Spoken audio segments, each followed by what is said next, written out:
Everybody, thank you for joining. My name is Martin Lennon from CSAS. I'll be helping today if needed, but I'll leave you in the capable hands of the faculty and with Philip, and look forward to another interesting afternoon. So Philip, over to you. Yeah, thanks very much, Martin. And warm welcome to everybody. I'm pretty happy to start now our EAF Autumn workshop with the title Orthopedic Interventions in Achondroplasia, Identifying Optimal Care for Improved Outcomes. And first of all, some housekeeping issues. The meeting is recorded and will be shared on our website. We highly recommend to turn your cameras on, and we ask that you mute yourself during the presentations. And if there's a background noise, we may mute you if you didn't do that yourself. Please hide non-video participants, and feel free to share your thoughts at any time with this raise hand function in reactions to indicate that you wish to speak, to make it very easy to interact. First of all, I want to thank our CESAS team for all the technical support and making it possible to do this meeting in this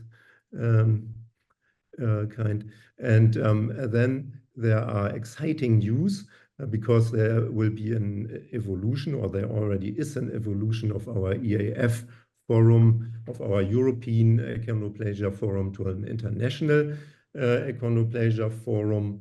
This is also widening the scope regarding the entities that are handled, and so there will be other skeletal dysplasias.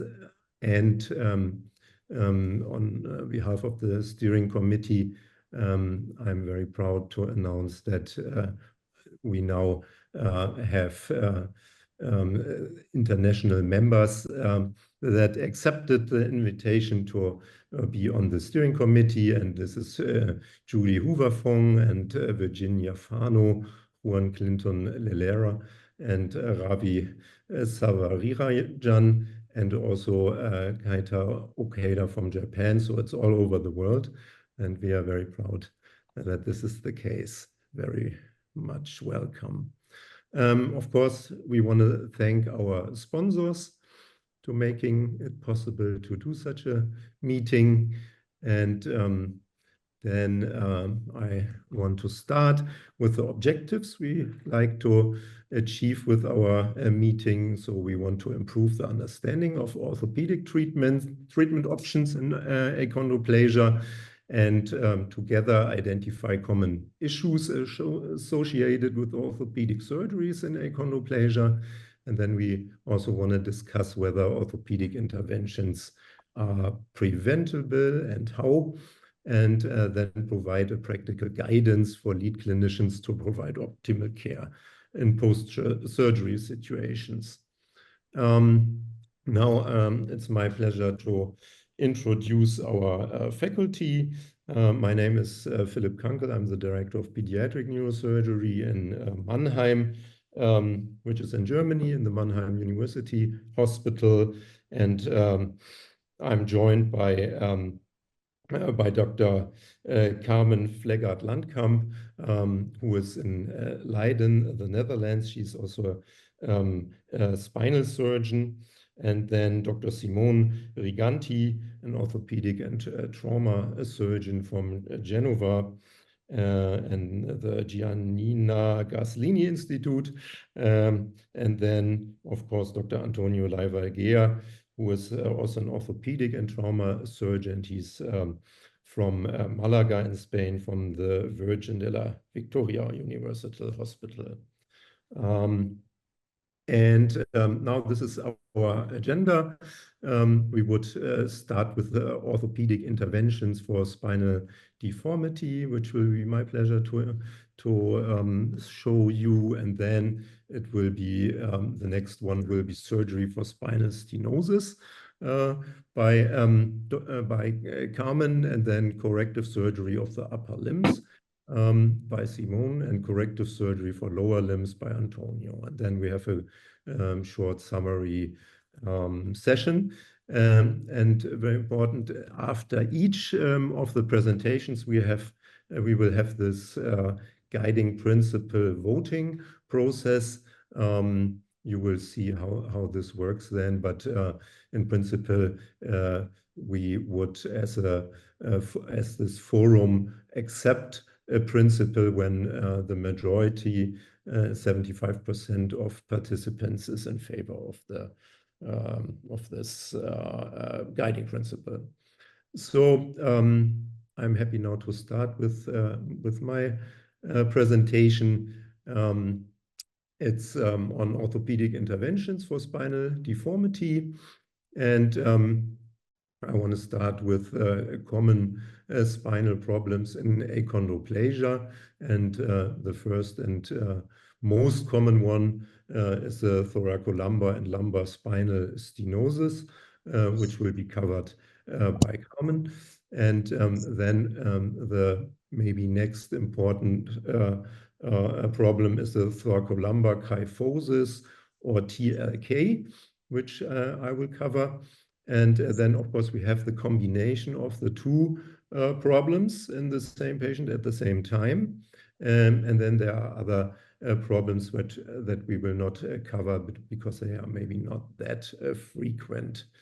To spinal deformity, we have this, as I mentioned, thoracolumbar kyphosis, TLK, which we can and sometimes have to do surgery about.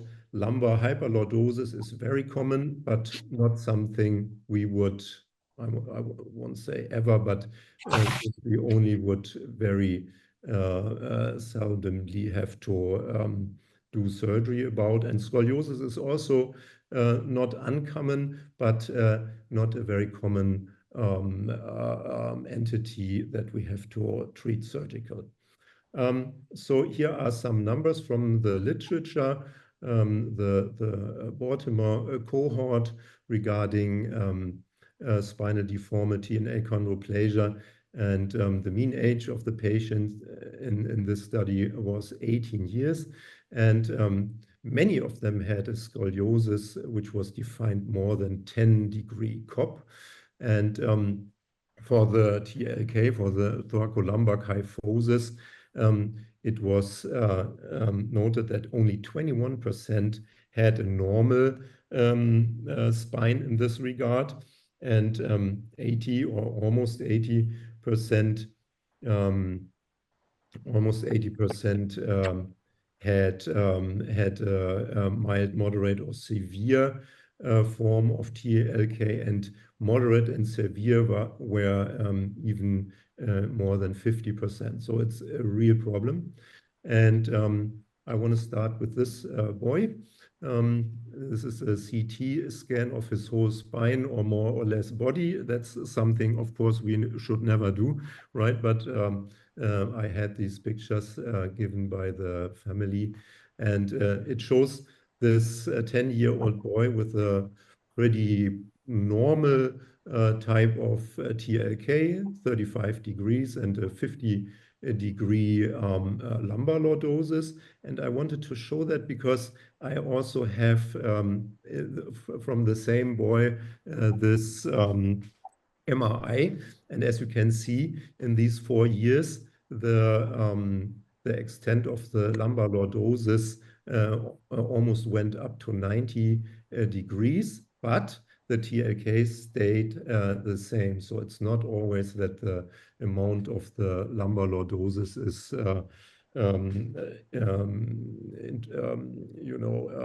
predicting the amount of the kyphosis.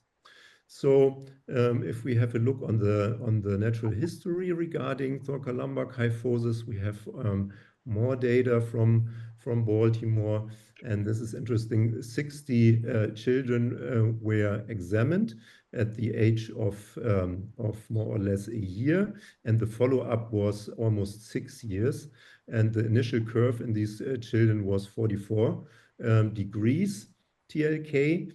And then at the start of ambulation, which was almost a year later than the initial presentation, the curve was only in 15% below 20 degrees.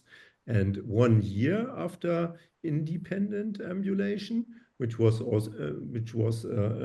about then 3.5 years of age, the curve was almost 60.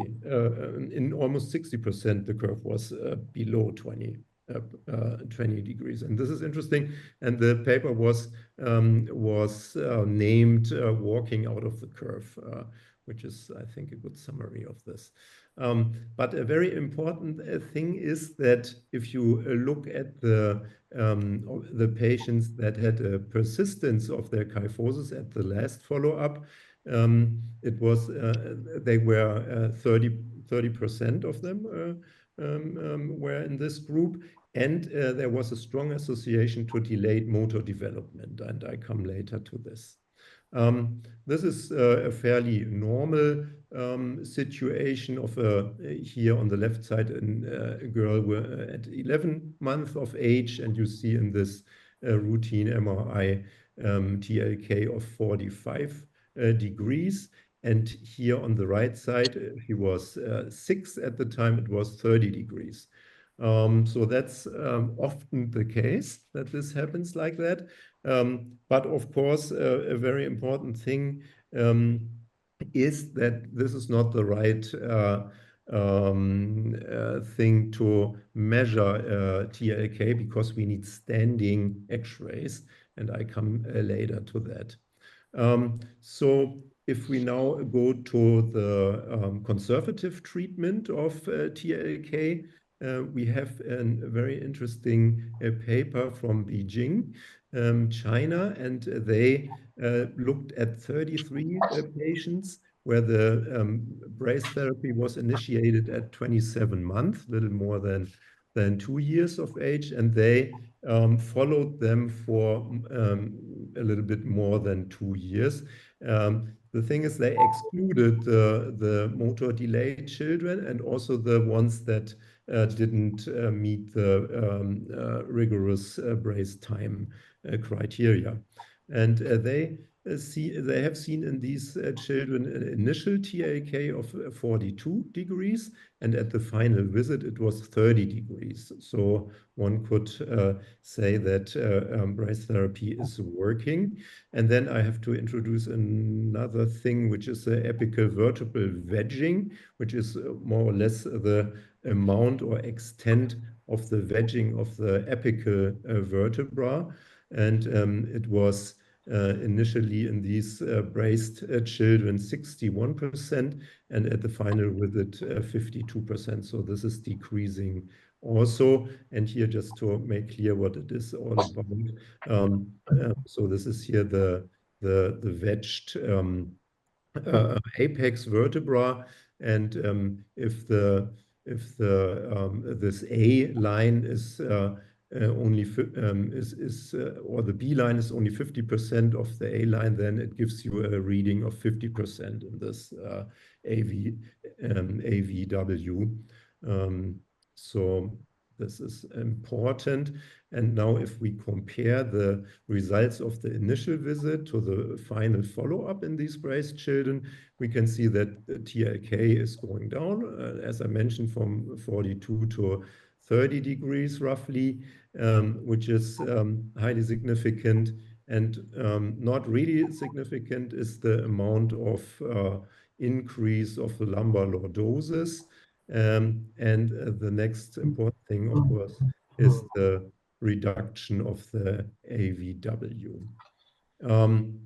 now, when we look at two groups, the success group, which was braced, and the failure group, where bracing was not so successful, and we look for maybe predictors of a brace failure, then we see that the age of the children in the failure group is almost a year older than the ones in the success group. So this is 4 and a little, and this is 5 and a little years. So that's maybe important to keep in mind. And of course, also the TLK at the initiating of the brace therapy was much higher here. So maybe a point to begin with bracing not too late, right? And then we also have here in the PT, which is the pelvic tilt of the spine, we see a difference.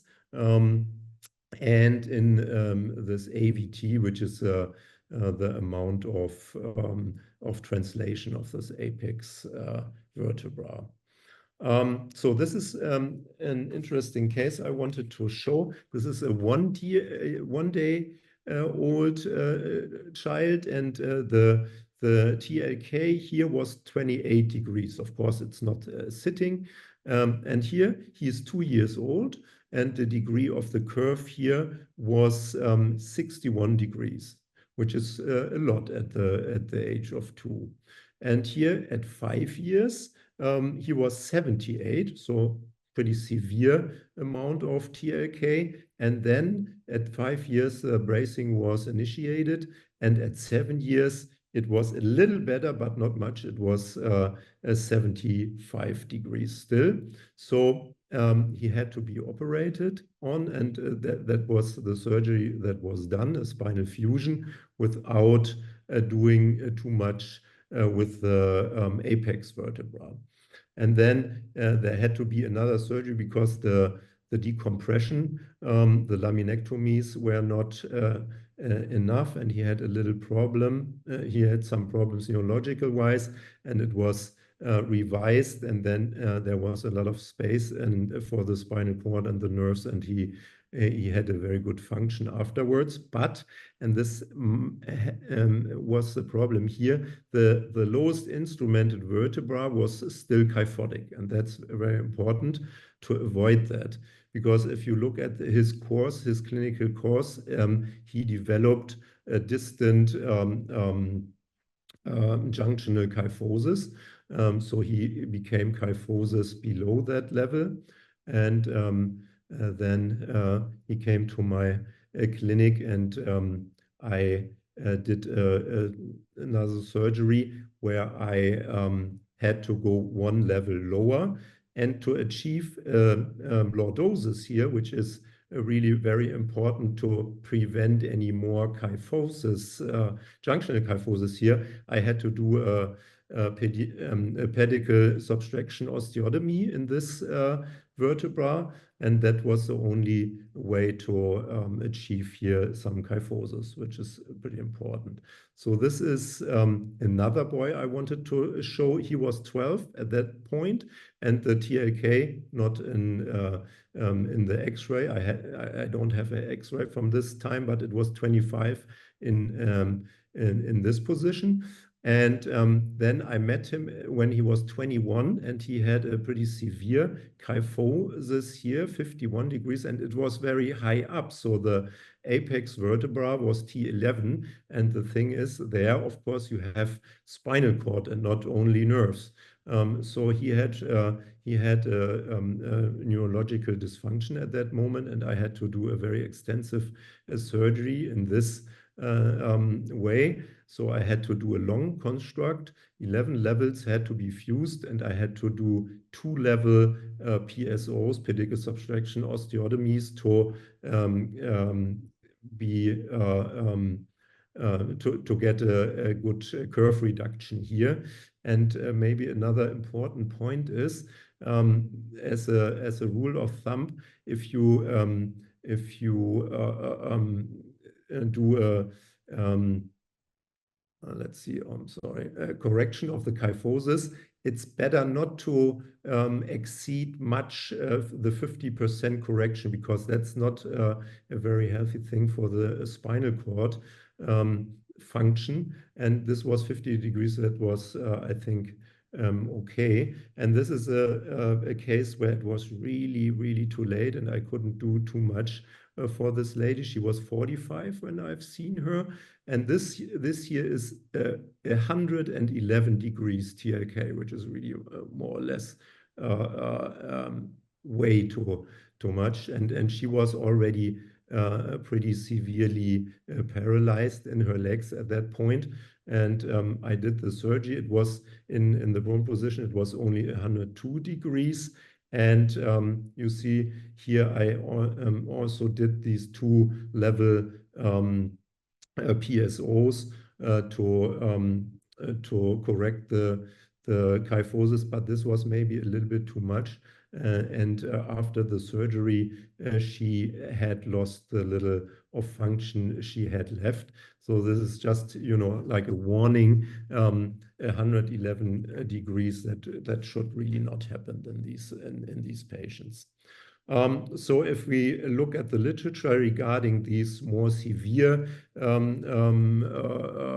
surgical options, we have this study here with 7 older patients from Beijing, and they did also very extensive surgeries using the vertebral column resection, which is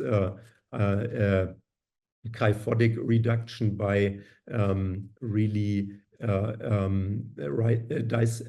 resecting a whole vertebra with the adjacent discs in 1 or 2 levels. And as you can see, there were a lot of problems here, almost 30% permanent neurological complications.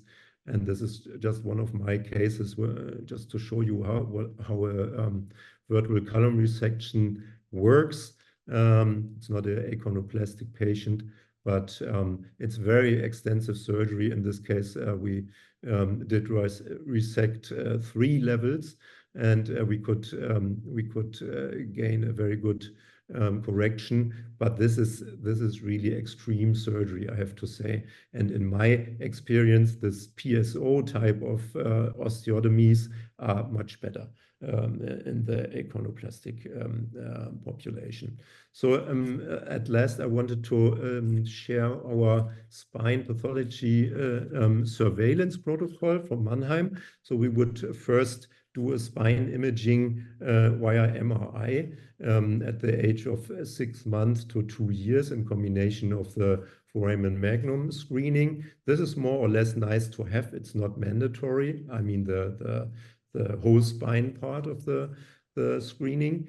And then between the age of 6 months and 4 years, we would clinically screen the amount of kyphosis. And if at 4 years the kyphosis is still severe, we would do an X-ray, a standing X-ray, and then follow these patients when the TLK is more than 25 degrees. And of course, at that point, we have to consider initiating brace therapy. So this way, I think we won't miss these cases with severe TLK, which is forming. And MRI-wise, we would also do thoracolumbar and lumbar MRIs when there are clinical signs, but I think Carmen will, of course, cover this this topic more. Our goal is, of course, timely initiation of surgery before the permanent neurological deficit is present. This is really, I think, our duty to achieve that. And with that, some maybe points for discussion. Maybe we should consider to do more follow-up in adult patients every X years to prevent a late occurrence of neurological problems. And of course, the point with the early bracing, so maybe initiate bracing already at 2 or 2.5 years of age in these children that have a severe TLK at that point and are delayed in their motor development. And this is more for academic questions, which we maybe can work on together. Okay, so that was that. And with this, I think we can go to the guiding principles. I don't see any questions in the chat. Is that true? Or do I have the wrong chat here? No, I don't think that. No, I don't see any questions. Anyone got any questions? Philip, thank you here, Klaus. Hi, Klaus. I think a lot of patients have spontaneous improvement of the kyphosis. Right. How you select this subgroup, or what is your opinion? Is this because when you start with bracing at age 2 years, there might be also a spontaneous improvement without any bracing? Totally. No, my point was that we should consider this in the, of course, with motor delay, in the field of achondroplasia, So if we have children with achondroplasia that are very late with their motor development, then I think we should consider in some cases to begin early bracing. If their motor development is within the normal range, then I think we can wait until they are 4. And if they are 4 and it's not, there was no resolution of the TLK, then we should really consider bracing. It was not, I didn't want to say that every child, every young child should be braced. No. No, I understand, but bracing is still in discussion if it's really necessary to recommend, and we don't know about any data between age 2 and 4 years if this is bracing or if this is spontaneous. Yeah, that's true. But maybe we can achieve these data at one point. Well, maybe I can comment on that, if you don't mind. Well, what we've in Utrecht, in the orthopedic department of Utrecht, there many children, they come there because they want to have leg lengthening decisions or for hip problems. And in that time, they also screen their spine. So they also see the very young children. And their policy is that if there is some TLK at a very early age, the advice is always to keep only have the children sit when they start sitting themselves, and before always treat them lying down. And when there is too much TLK and there's not really a border, then they give bracing. What we did in Leiden, we took all the data of all these children, and then we found out that if the TLK is over 40 degrees, that would be it would be good to start bracing then. And then you see that the majority of children that the TLK will become, well, lower than 30 or 20 degrees. Thanks very much. That would be a little bit similar to these data from China, right? Good. Okay. Are there more questions or yeah, Melita. Thank you, Philip. That was a really great introduction to our meeting today, and some great data. Thank you for sharing that. I had 2 thoughts. One was, we know that motor delay is motor delay for achondroplasia is associated with permanence of the thoracolumbar kyphosis. And I think that's quite a glib statement to make. That's something that we've observed, but it's still not the complete story. And I think some of that bears out in your data with things, and what Klaus was referring to, where things can change without intervention for the better. for example, I saw a 3-year-old on Monday, last week, Thursday, who is not yet walking, but doesn't have a thoracolumbar kyphosis. So it's not always the case that delayed motor development equals permanence of thoracolumbar kyphosis. So there's much more to unpick from all of this. Definitely, but I think if you have the combination, then it's worth considering. There's a lot of echo, Melita, in your. Maybe you can turn down the sound a little. Thank you. Is that better when I'm off? So it's not me then. So that brings me to my other thought, which is what is driving that TLK? What's driving that wedging of the L1 vertebra? So I'm given to believe that there are two possible mechanisms. One is the Hoyter-Volkmann principle, where there's the mechanical impact on that L1 vertebra, which makes it into a wedge shape. I've not always been convinced by that. So we've been doing imaging in fetuses with achondroplasia to see if we can track the natural history of that L1 vertebra wedging. And the rather disappointing end to this story is that fetal MRI is no good for looking at these things. Unfortunately, it's good at looking for foramen magnum stenosis. More on that on another day. But yeah, I'm just really interested to know what's going on in the early natural history of that L1 vertebra to understand what's driving that kyphosis and what's driving. Oh, we can't tell what I'm saying. Yeah. Is it me? I think so, but just as a little comment, it's not always the L1 vertebra that is the apex vertebra, right? I think we should refer to the apex vertebra of the TLK, because it can also be T11 or 12 or even 2, sometimes L2. Yeah. Can I just check when I come back on? Can you hear the echo again? Do you hear the echo? Bit of a back an echo. Is it when I'm unmuted? Yeah, it's when you're speaking. Okay. It's got clearer, but it's a little bit, but that's fine. Okay, I'm going to go and come back again. Okay. Good. So maybe we should go now to the guiding principles, and there will be then the vote.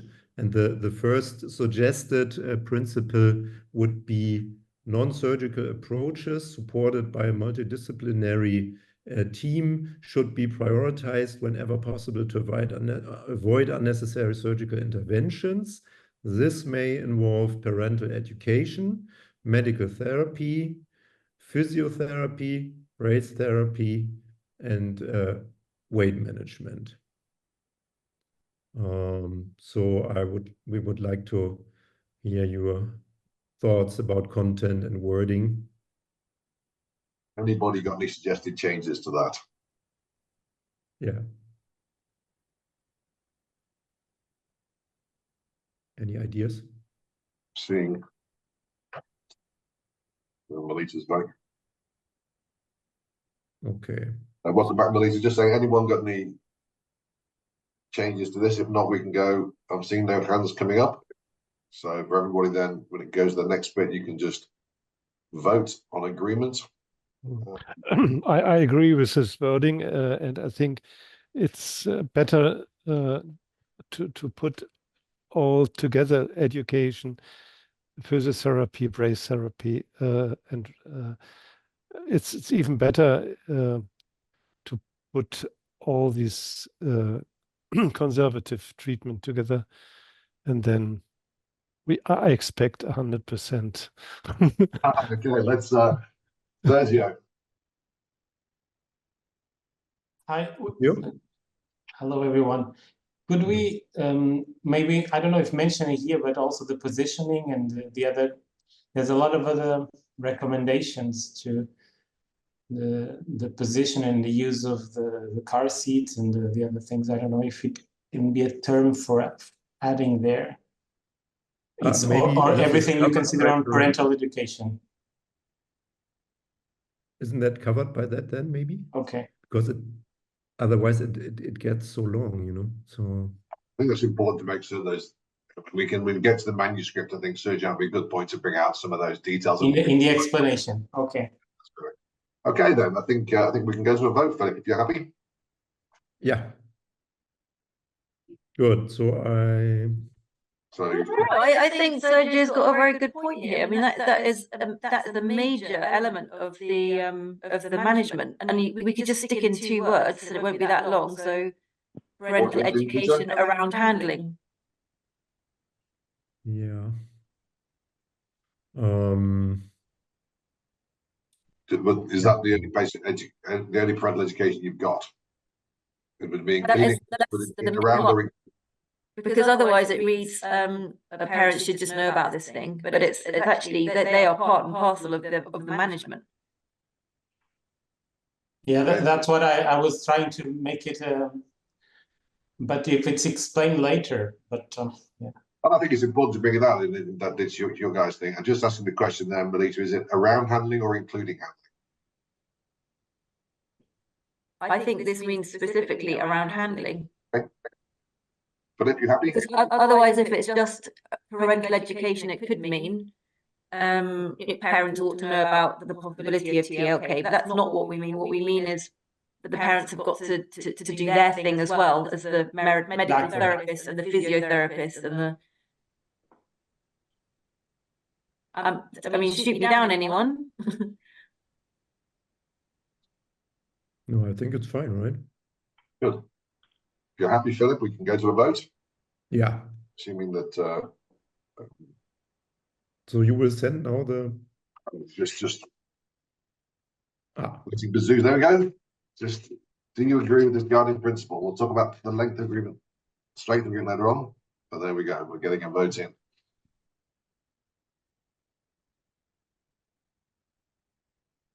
Okay. Got about 29 or 30, 27 or 8 votes on the call. We are just halfway. We've got about 50% of participants voted. We'll keep it open for another 10 seconds. Sorry, I have no voting possibility. Oh. Any thoughts, guys? My team, I don't know. I'm not trying to vote, so. Comes up as a Zoom offering, Klaus. Yeah, I think I'm in favor. So, but okay, we had another vote on it. So I have ended the poll. Okay, it's 100%. There we go. That's we'll have Klaus's number to make it 18 of 18. That's 100%. Yeah, we'll make it 18. Further to the next principle, right? Yeah. And I think the next vote is on how strongly you agree. So I'm just going to launch that one. I cannot move the. Oh, okay. Okay, it's the agreement. Yeah. Okay. So please rate your level of agreement with guiding principle A on a scale of 1 to 10. Could you reshare that, Sue? I seem to have blocked it. That's my bad, I think. So, can you do this with that?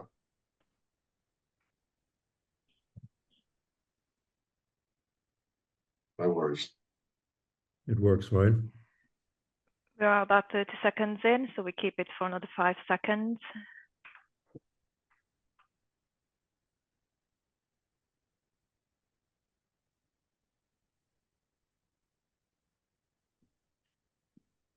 We've got 15 votes in so far. Go 16. 17. Yeah, the votes are still coming, so we will keep it for another 10 seconds.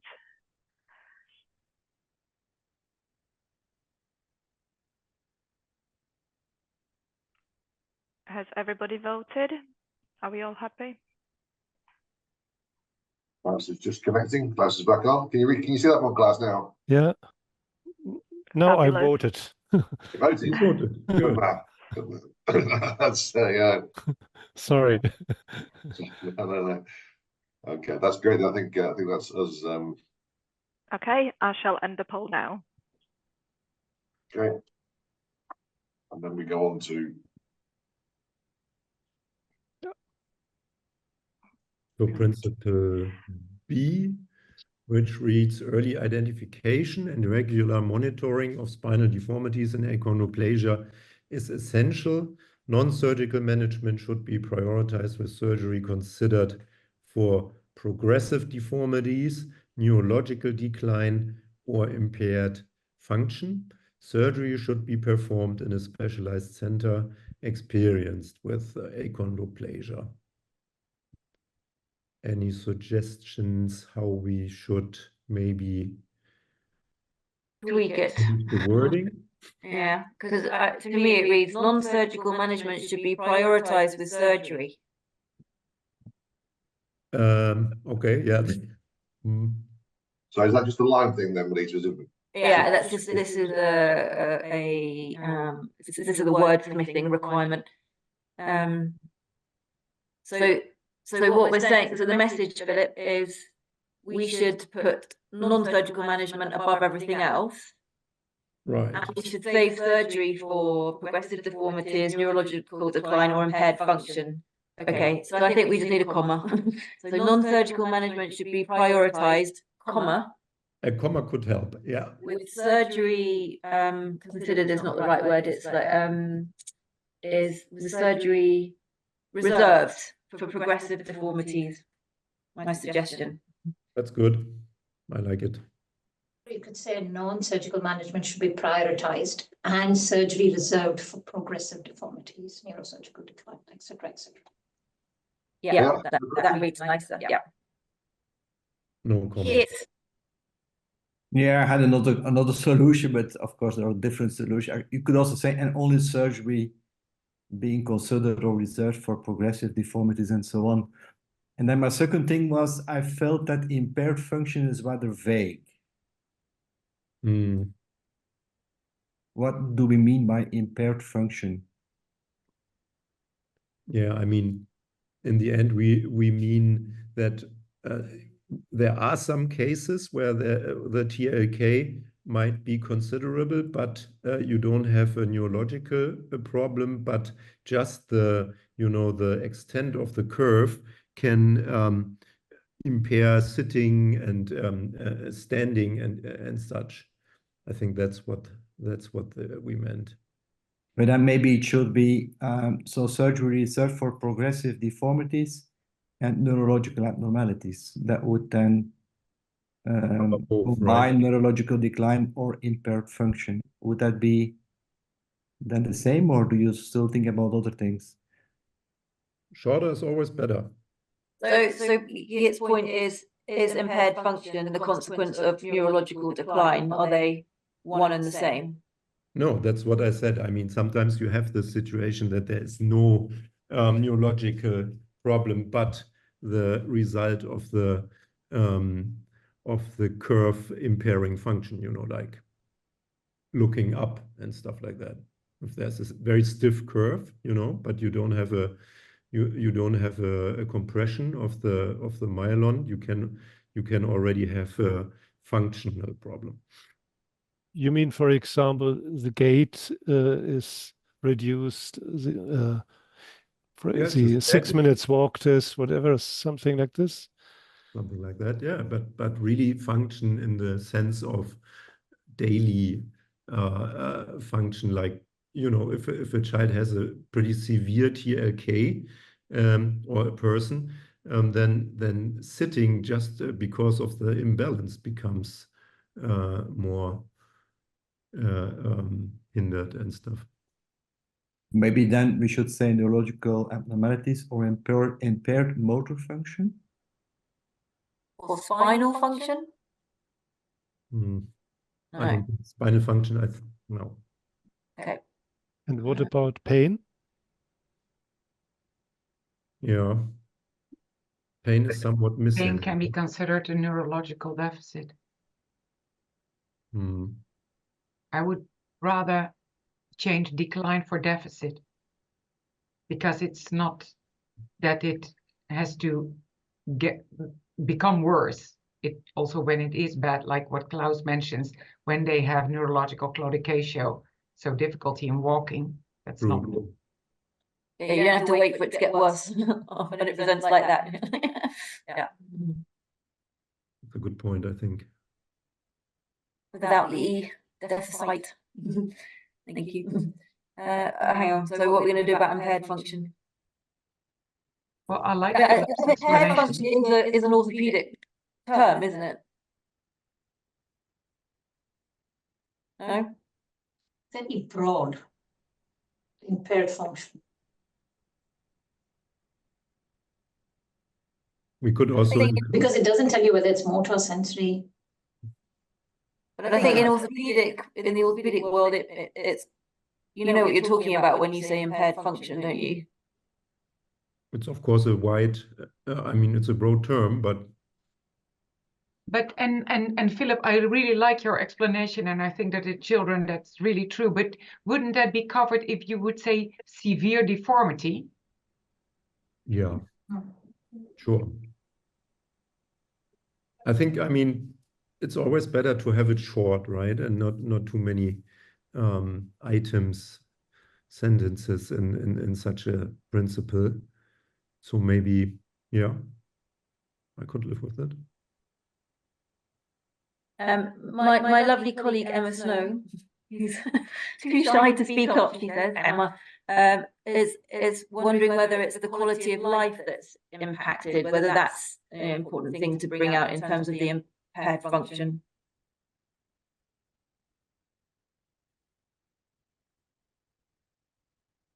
Yeah, it's an aspect, of course, but it's not very specific then towards the deformity, or I mean, or you mean just quality of life altered by the deformity? Yeah, is that what you mean by impaired function? I think we're trying to encapsulate that element. We agree progressive deformities and neurological deficit, but it's just the impaired function that we're trying to flesh out.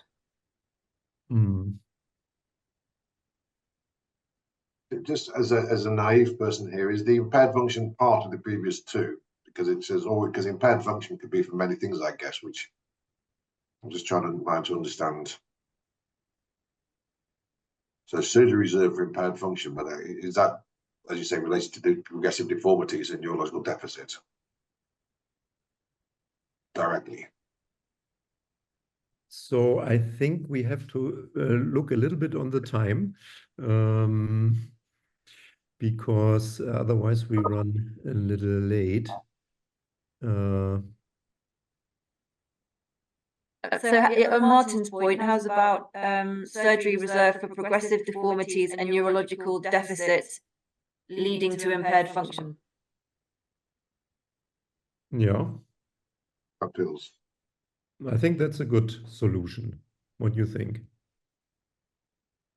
So we're now saying you've got those problems and it's led to a problem, which seems okay. Narrative.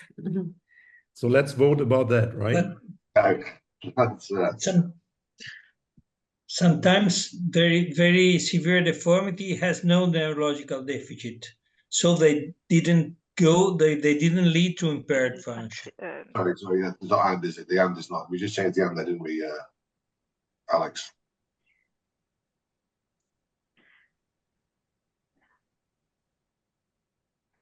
So, or is that better, Silvio?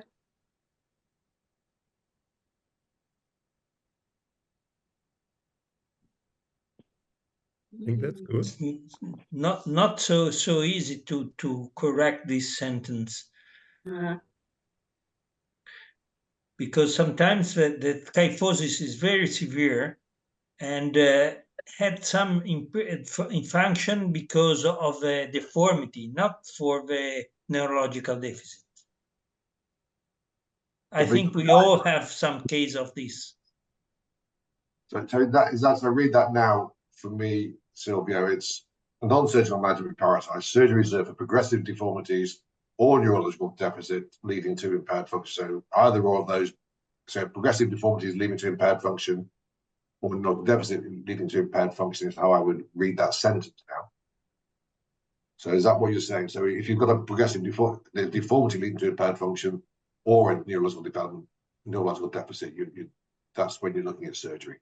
If it's not leading to any impairment of function, you wouldn't operate. Is that what you would do or not? Impaired function leads to a surgery, of course, in my opinion. There are some cases in which kyphosis is so important that the patient is not very easy. For the patient, it's not very easy to walk, just for the deformity, not for the neurological deficit, and it's very difficult for them to even to sit. Yeah, but this is impaired function then, right? And that's what we say. But is the leading that I don't think is the proper,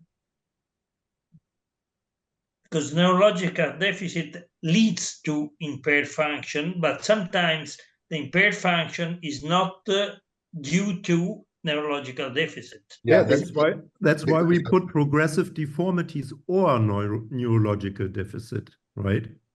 So Alex, just for me, just put in progressive deformities leading to impaired function or neurological deficit leading to impaired function, just to help me out. So I think from an English side, Silvio, yeah, the impaired function doesn't need to be there twice, but that's clearer for you. It doesn't, from an English side, doesn't need to be there twice. I think it's implied, but I'm happy to have it there. Philip, is that okay for you? I'm happy with it. So we'll okay. I think it's better. I don't think we need it twice. It looks clunky. That's what I was saying, Melissa. I think it's clearer. Perhaps those of us who are English nerds perhaps see it either. Okay, well, how about a rearrangement of the? No, we say or, aren't we?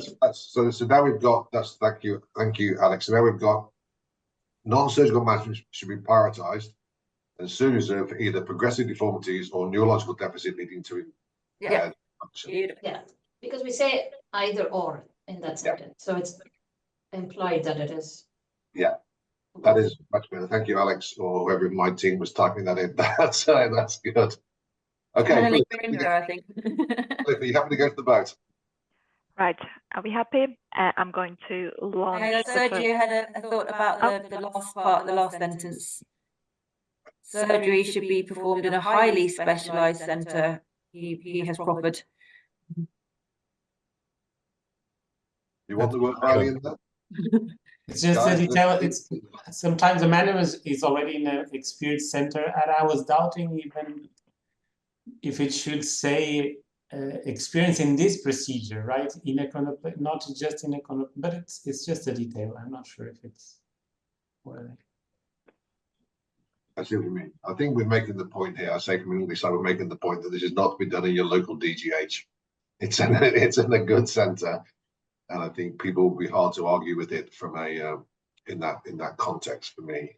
But I agree. I think even experienced centers should be experiencing the procedure that's being done.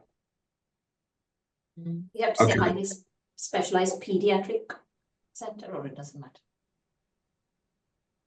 For me, I think it's adding too many words. I think it's implicit if you're specialist in older people, but it's a child, you wouldn't qualify as being highly specialized. I don't think there's a. But again, we capture this, which is great for the text, and we can add that into the text around. That's really, really important. So I think on that, I'm going to just Philip, you happy to go to the vote now? Yes, let's move on. Otherwise, we run. Yeah. I'm conscious we were ahead of time when you've been speaking, Philip, and now we've added to it. So, okay. So, I'm going to launch the vote. Luckily, we're seeing a rapid agreement. Yeah. We've had plenty of time to consider it. It's a. We're 20 seconds in, another 10 seconds.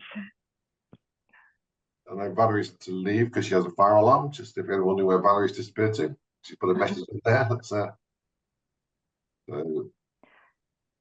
we got. There we go. We have agreements. I think we can wrap it up there. Susan, just time. Philip, you happy to go straight into the level of agreement? Yeah. Yeah. So let's everyone agrees with that, which is great. Thank you very much. Good.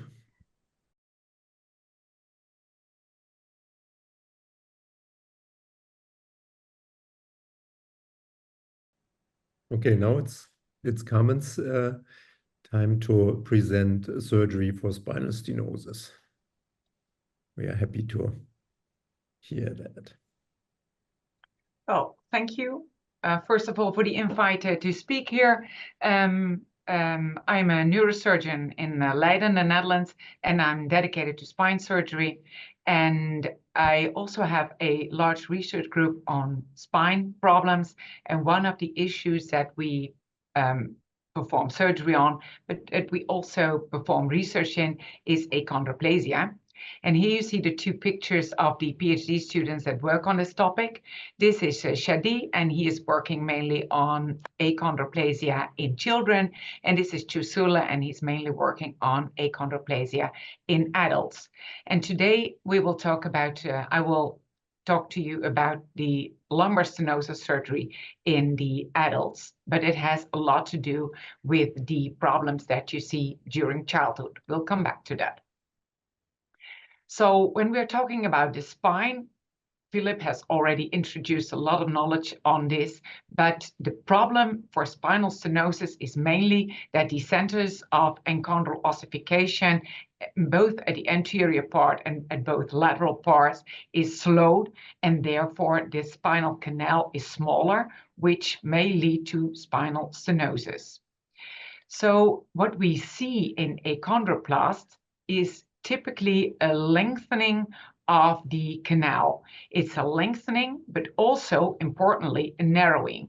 Here you see when the patient has a normally shaped canal, and here the canal is already narrowed, and you can see that the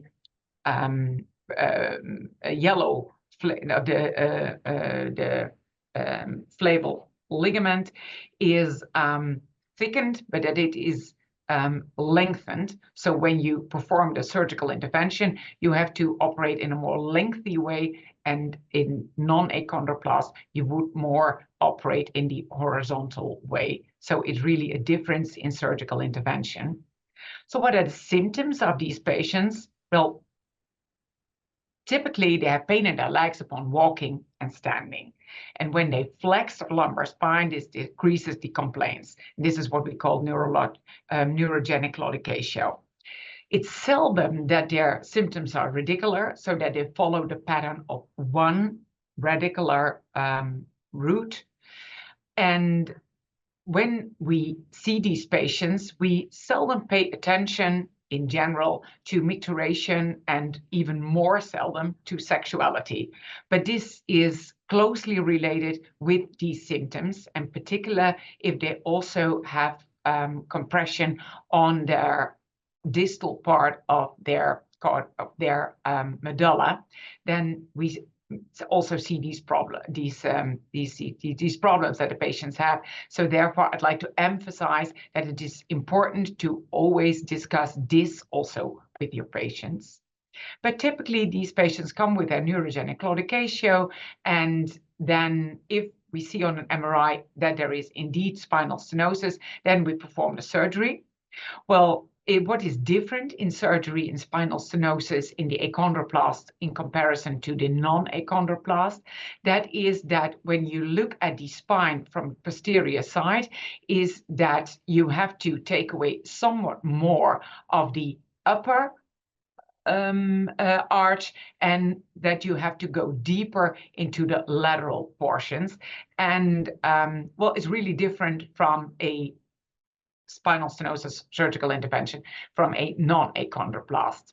Therefore, we use a burr because the canal is so narrow that you would easily damage it when you use your rongeur that is too big. And you should focus on decompressing the cauda equina more ventrally than you would normally do.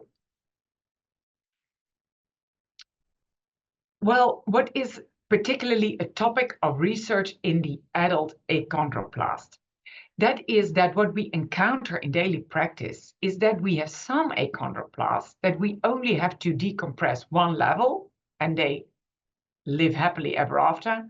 But there are others that come back time and time again because there are problems with the lumbar and the lower thoracic spine over and over. Well, it would be optimal if we could predict what patients would have these problems in the long term over and over again, because then we can treat them from the beginning at several levels. Because what we do now is we only operate those levels that really demonstrate a stenosis. But if you could predict that this patient would demonstrate stenosis in the years thereafter, then you could do preventive surgery and already decompress more levels from the start. But our knowledge on this is too limited. Well, what we think, and there it comes when we have to also consider the childhood problems, we think that it might be that the origin of lumbar stenosis is a thoracolumbar kyphosis. What we did is a systematic review, and then we found that overall, when after meta-analysis, we see that the patients that are very young, and Philip already mentioned that, below 2 years of age, that you see in 85% of cases that you see TLK, and then we have as a criterion the TLK for TLK that there is a kyphosis of more than 20 degrees. And when the patients get older, like when they're 3 years old, it's decreased to 35%, so that's a large decrease. So between 2 and 3 years, a lot happens. And when you see that this percentage of 35%, well, it remains until early adulthood. And when the patients are over 20 years, well, then we see figures of 45% of patients, but we think that this is, well, somewhat colored by the type of patients that are included. But in general, when a patient has a TLK of over 20 degrees, well, we can consider that as more or less problematic. And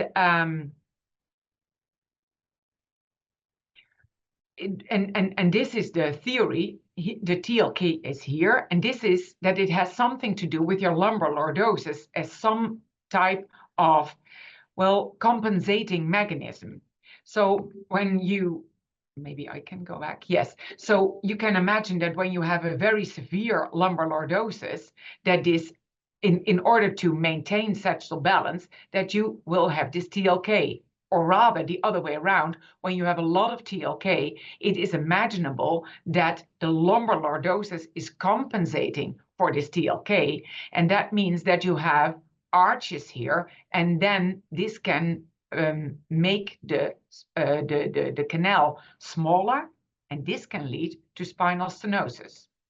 So in evaluating that, we wanted to evaluate the association between the TLK and the lumbar lordosis. And to that end, we looked at our own database of patients. All the achondroplasts that visited our clinic are in a database. And since we're a national referral center for achondroplasia, we have well, a pretty large database of these patients now. So what we did is these are parameters that we evaluated. We asked all our adult achondroplast patients to make a whole spine X-ray, and then we can measure the SVA, so this distance. We can also measure the TLK, and we can also measure the LL, lumbar lordosis. And moreover, we also want to measure the pelvic angles, the sacral slope, pelvic tilt, and the pelvic incidence. And we correlated all these parameters. Well, we have a lot of patients in our database, over 120. But when you assess these patients who were really achondroplasts and not just patients of small stature, then we came to almost 90 subjects.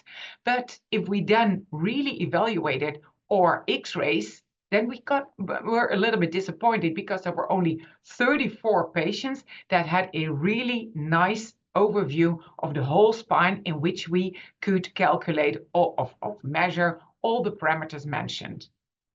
And what we've seen is that the parameters in achondroplasts are different from the ones in non-achondroplasts. It stands out that the lumbar lordosis is somewhat smaller, which is, well, rather surprising, that the SVA is much larger, and that the sacral slope is also larger.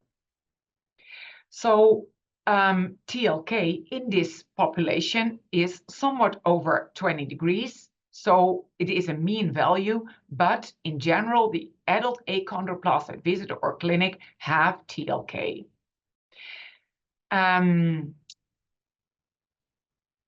What we found is that the sacral slope is larger than in a normal population, that the lumbar lordosis is somewhat smaller, and then we also found that the pelvic tilt is somewhat larger. So our hypothesis is to compensate for this large sacral slope, the pelvic tilt has to decrease. That is a possible compensating mechanism of these patients.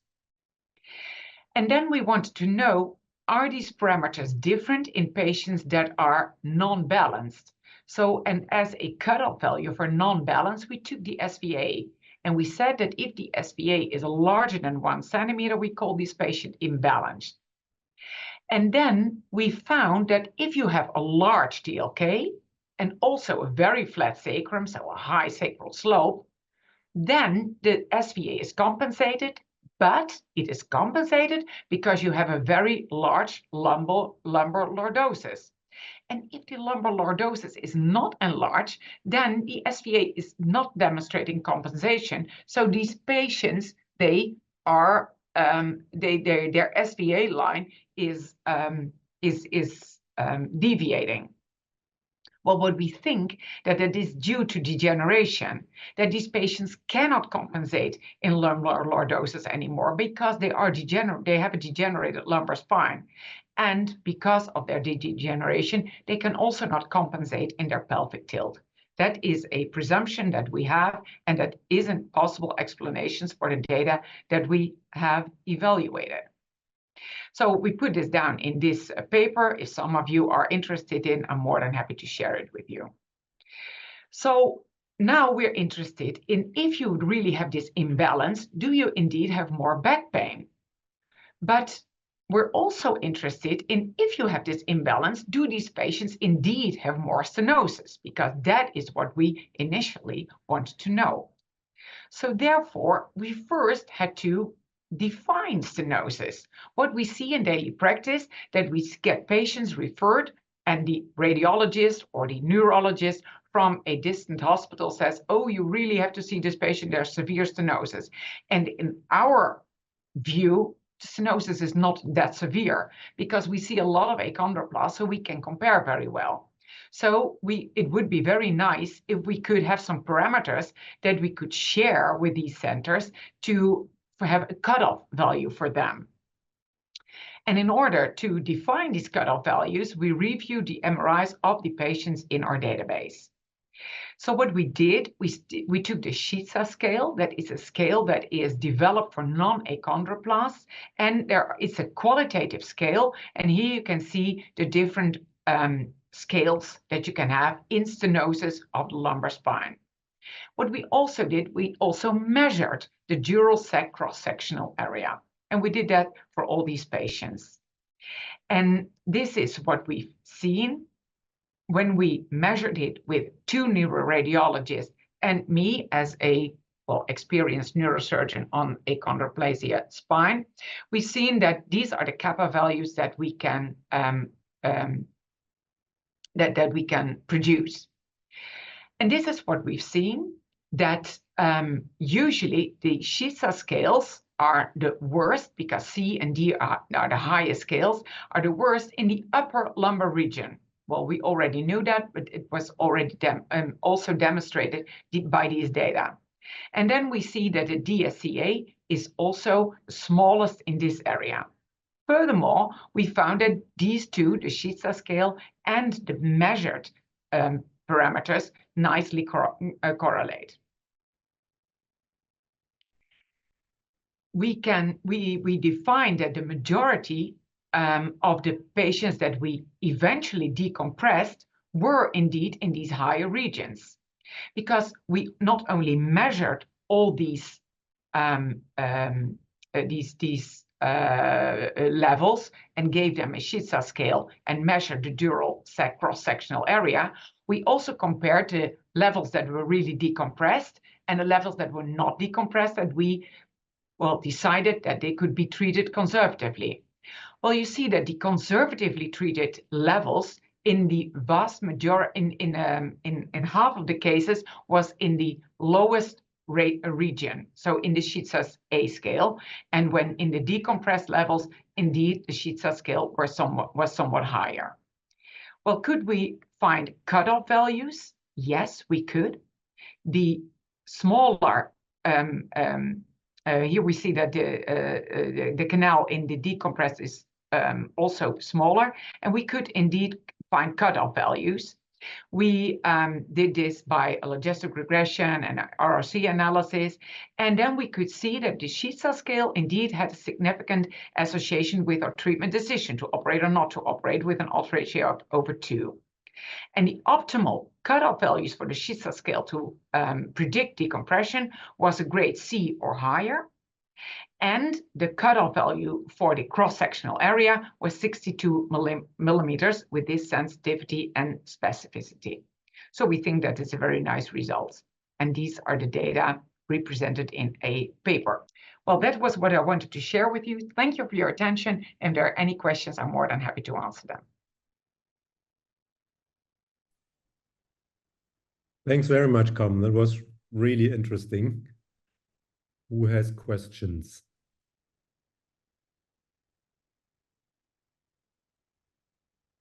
Anyone? Oh, when you wowed them. That's Melita. Carmen, that was brilliant. Thank you very much. Can you just talk a little bit more about the soft tissue involvement in spinal stenosis and how thickening of the ligaments, etc., could play a role in the mechanisms that you've just described? Well, the thickening of the ligament is very hard to quantify. But the thing that we're currently quantifying is the fat infiltration in the muscle. So your question triggers me to answer on that, and we see really remarkable results on that. What we did in non-achondroplasts, we also evaluated the size of the muscles, because we thought that if the muscle becomes somewhat more atrophic, maybe that corresponds to somewhat more back pain, and maybe that may also lead to some neurogenic claudication.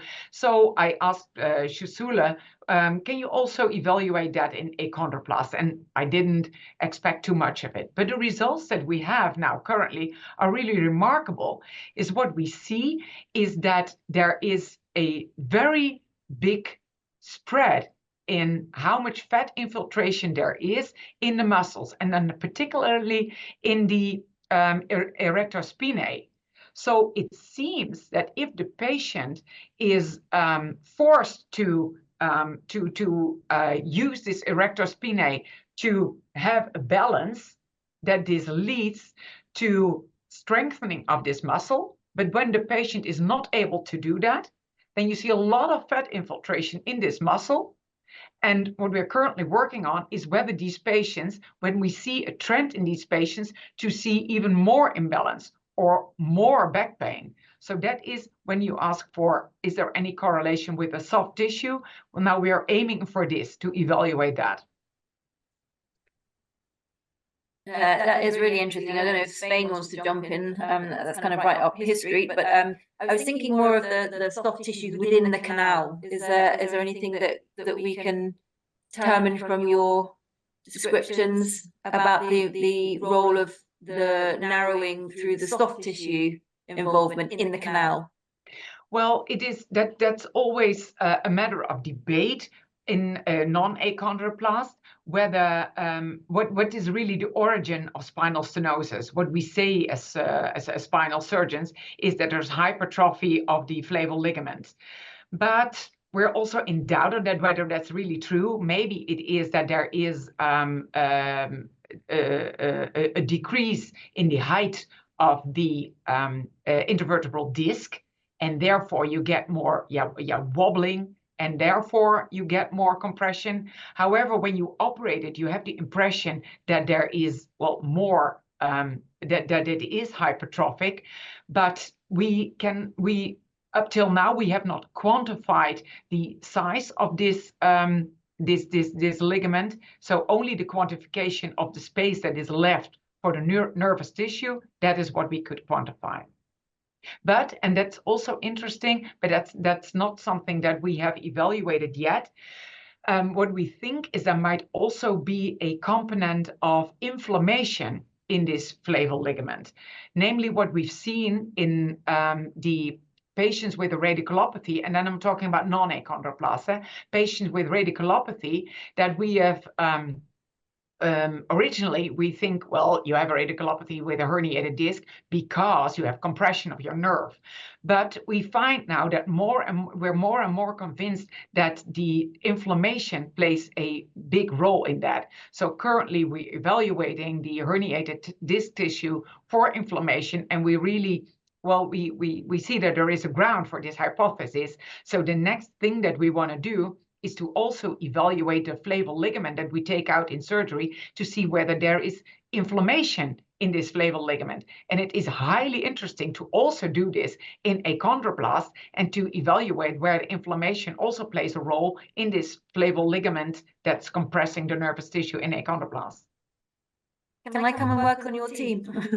That's really amazing. But due to time, I think we have to move on to the votes. Maybe we can get the guiding principle, and of course we also have to shorten the break a little bit.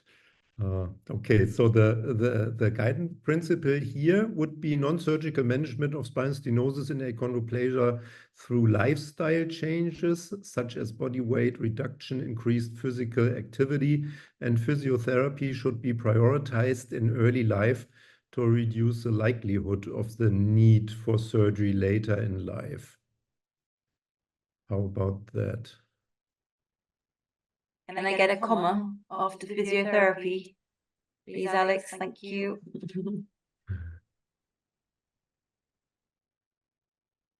Carmen, do you think it's concise? Yes, absolutely. I went too fast to my presentation, but I also had a sheet on that I think that what I focus on for these patients is particularly this. Like this is way more important than operating them. And if I think, well, in an ideal world, if I would think that patients are on the verge of being operated, then I always make them enthusiastic for these things.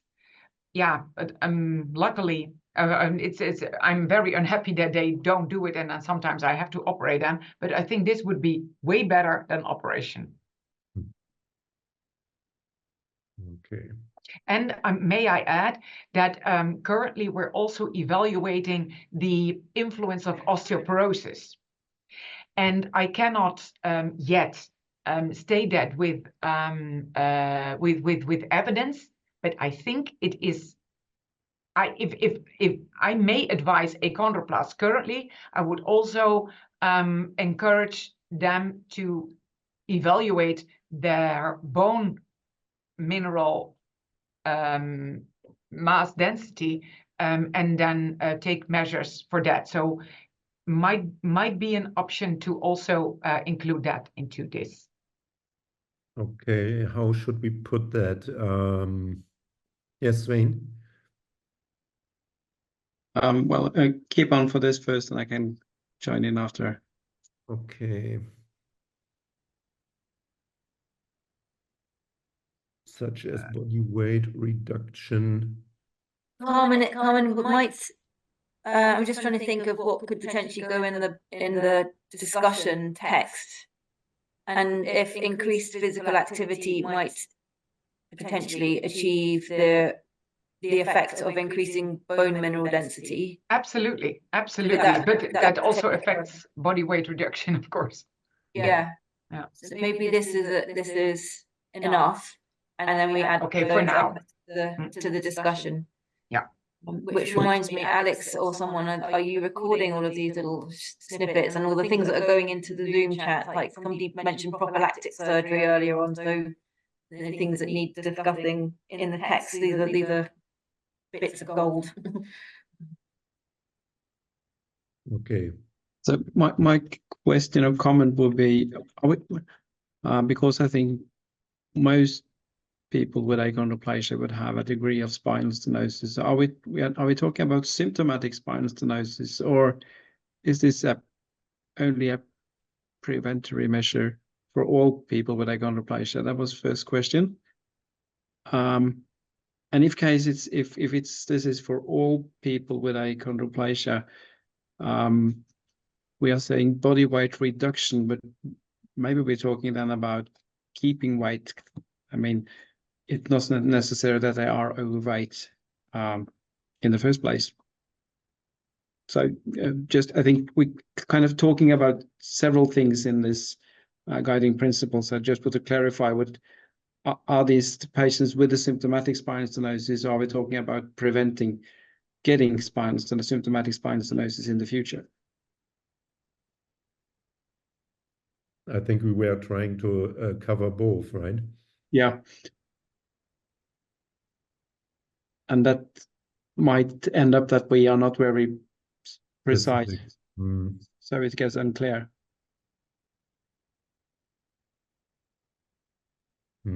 Marco, you have a question? We should come back to that. Just want to get the Marco, then I think I have a proposal. Yes, my question is, or my comment is about the physical activity, that I think that not all physical activity are goods for achondroplasia in this period, in this age. So I don't know if it's better to identify which kind of physical activities are correct and which are not. Again, is that one for the discussion? I think it's difficult to obviously put into the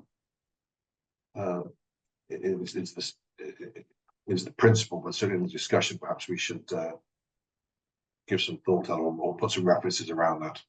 I'm seeing Melita nodding, but that.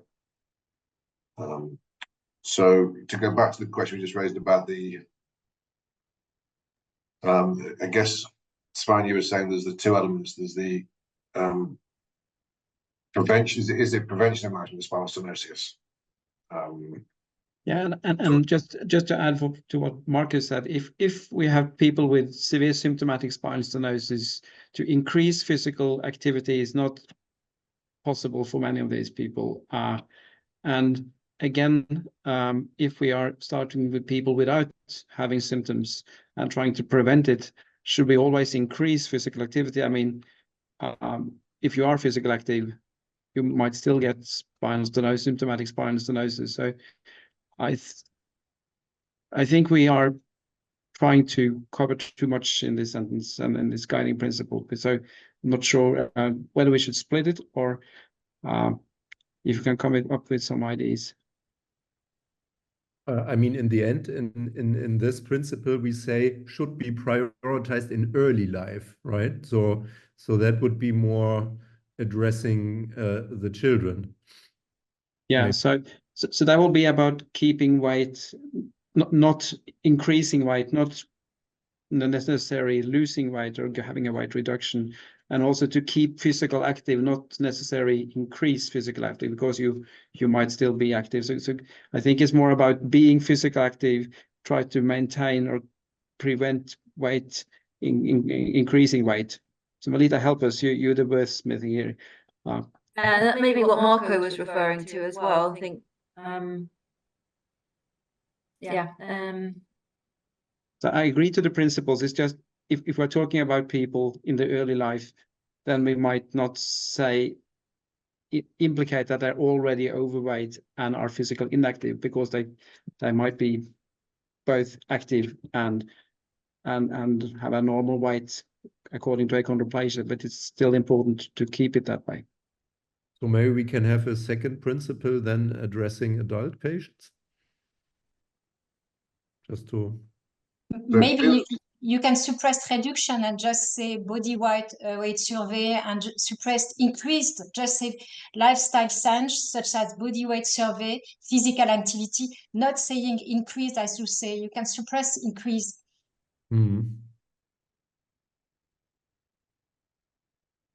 So I'm wondering, so here, did you have a question? Sorry, that I've got a suggestion.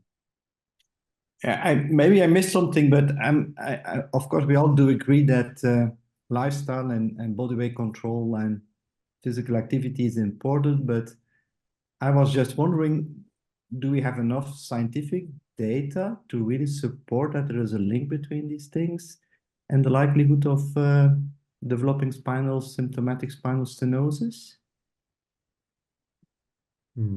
Or is it just we feel, well, it's good, so, but what do we have hard data to really suggest that if you do these kind of things?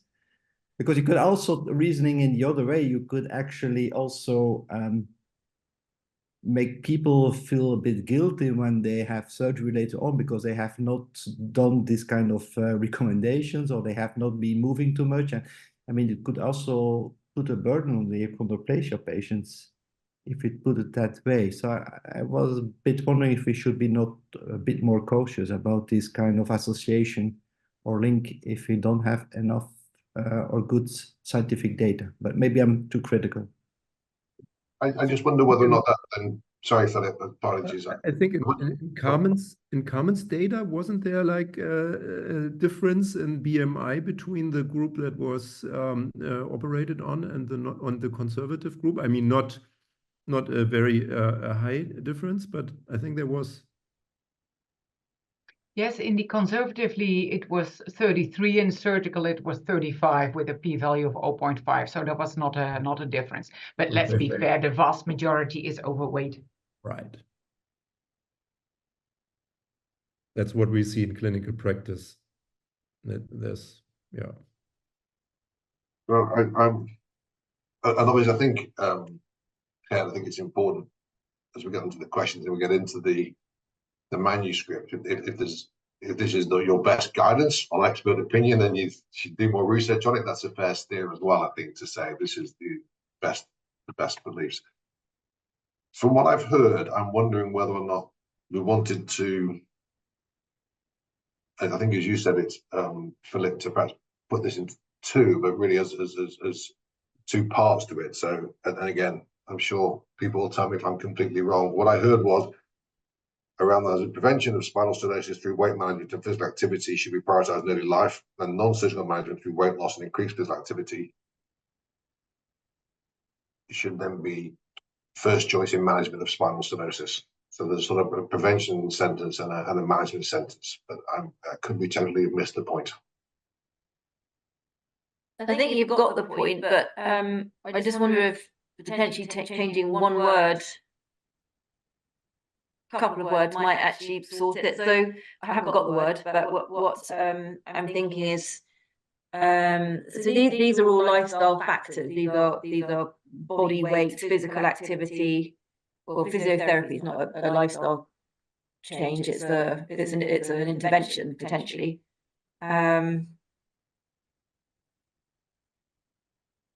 So I mean, the point is that adopting these lifestyle factors can reduce the need for surgery. So if we can come up with a phrase that summarizes that, as opposed to say it's reduction or increase this, it's just you've got to pay attention to your weight and your physical activity. That's what we're saying. We can flesh it out more in the text in respect of children and adults. But what we're saying in this principle is that weight, how much you weigh and how physically active you are will impact your likelihood of needing surgery later in life. whether we think we've got enough data or not, but that we can reflect that in the how strongly we feel about Principle C when we vote for those 1 to 10. So is there a need in there for something like prevention and management? Is prevention a word that needs to be in here? I guess, but that's my question. You got management of spinal stenosis suggests to me that it exists. Whereas I guess you're trying to prevent it, is what I heard in the first instance, by doing the same things, by keeping weight down and making sure activities is a prevention part. But if you start to see it, then you do the increased bit. That's all I was trying to. So it feels to me like I heard people say it needs a prevention part to this somewhere. I don't know if it's that strong though, is it? I'll defer to the experts, but I don't think you can, like, if you lose weight, definitely if you increase your physical activity, you will prevent this. I don't think it is as clear cut as that. So that might be a kind of. So Alex, I'm seeing the comment there to reduce in early life.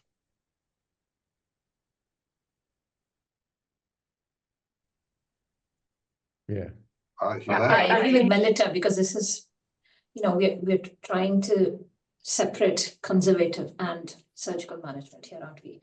By saying lifestyle changes, including body weight reduction and increased physical activity, because lifestyle modification will include those. Yeah, what I think that we want to say is that if you're on the border of getting surgery, please first try body weight reduction and physical activity, and then you might avoid being operated. We do not know whether these are factors that can lead to it. It might very well be that the shape of your canal, the shape of your spine, may lead to stenosis anyway, so that you cannot prevent it. So I would leave out the whole thing about early life and later in life. Yes, yeah. Alex, I'm seeing another chat there. Alex, can you hear me, Alex? I'm not seeing a change. Can you just, it should be prioritized, take out in early life, prioritized to reduce the likelihood of the need for surgery. So take out in early life and in later life. And then we could flesh out the nuances with age in the text. Yeah. But I still think we haven't addressed the fact that some say, in one context, body weight reduction and increasing physical activity is one consideration, but for others, it's not putting on weight in the first place, or dropping your physical. Hang on. All we're saying here is that body weight and physical activity are important factors. It doesn't matter what age you are. Yeah. And the last part of the sentence, I would more in favor of Carmen to say non-surgical management and so on should be prioritized and not should be to reduce likelihood, because we don't know. But when we say should be prioritized, then I think this is what we essentially mean.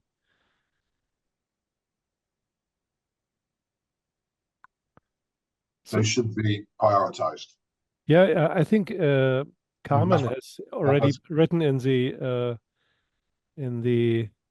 chat. Yeah, that's a good one. So, Alex, are you listening? Can we look at what Carmen's put in the chat? Non-surgical management of symptomatic spinal stenosis and achondroplasia through lifestyle changes such as body weight control, physical activity should be prioritized, and that's it. Alex, are you there? Sounds good. And is lifestyle changes, is that the right word? Yes, apologies. Yes, I agree, Melita. I think, Carmen, your suggestion is better than the original, but still we are indicating that they have done something wrong that they need to change. Yeah. Yeah. But I like the wording. I think what we try to say is that body weight control and physical activity is important in prevention or kind of stop progression of symptomatic spinal stenosis. So. That should be prioritized, but how we can put that into the best way of wording, that's the trouble, and it takes a bit of time to develop. Oh, hang on, I've seen another problem here. So So Carmen was talking about surgical management of spinal stenosis through losing weight and increasing your activity, but we're also talking about losing weight, maintaining a good weight and maintaining a good level of physical activity to prevent this happening in the first place. We don't know if prevent is the right word, but we're talking again. This doesn't speak to the fact that this is conflating two different things still. So non-surgical management. Well, you can also add these factors may also play a role in preventing. Oh yeah. Yeah. Well, that's nice. Otis Redding has joined us. San Francisco.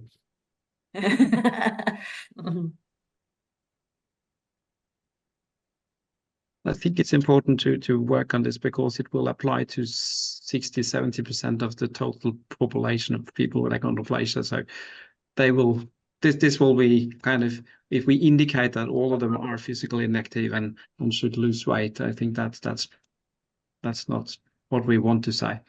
I wonder now, if just looking at this, whether we should just say non-surgical management of symptomatic spinal stenosis through lifestyle management, so rather than changes, because changes I think suggest that it's wrong perhaps. That's why just listening to you there. I don't think we need it in achondroplasia paper.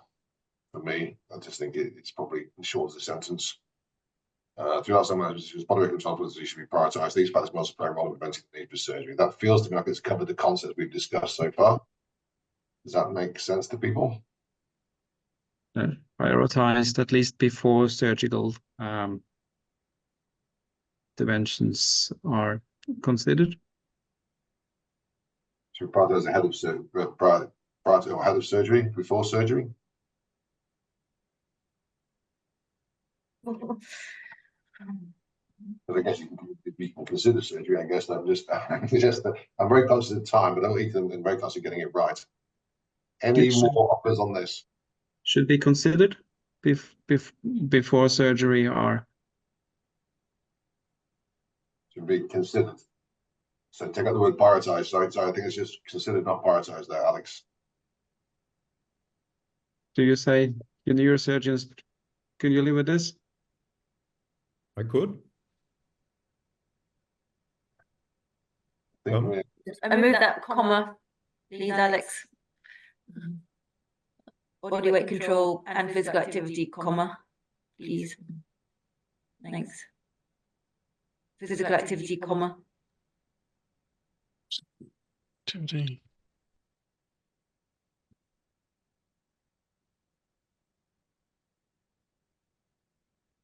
Yeah, that's the right towards that. I still don't think this is quite there because I think Carmen's point is non-surgical management. Carmen, are you saying that if there's a nod to body weight and physical activity, then you might not need surgery, or are you saying do this before the surgery because the outcome will be better? No, the first thing, that if they lose weight and they have more activity, then it might be that that's what I see, that their complaints decrease, and that's better. But that's also a non-achondroplastic case, actually. Yeah, but actually this doesn't say that. This says lose weight and increase your physical activity prior to surgery, please. Then we'll do the surgery. You do that, and then we'll do the surgery. I had the same thought, but it says considered. So you might do that. And actually, it should be considered first. And you may consider it for 10 minutes and then decide for surgery. But why not should be considered in preventing, or therefore preventing the need for surgery, or in preventing the need, should be considered in preventing the need for surgery. Yeah. Yes.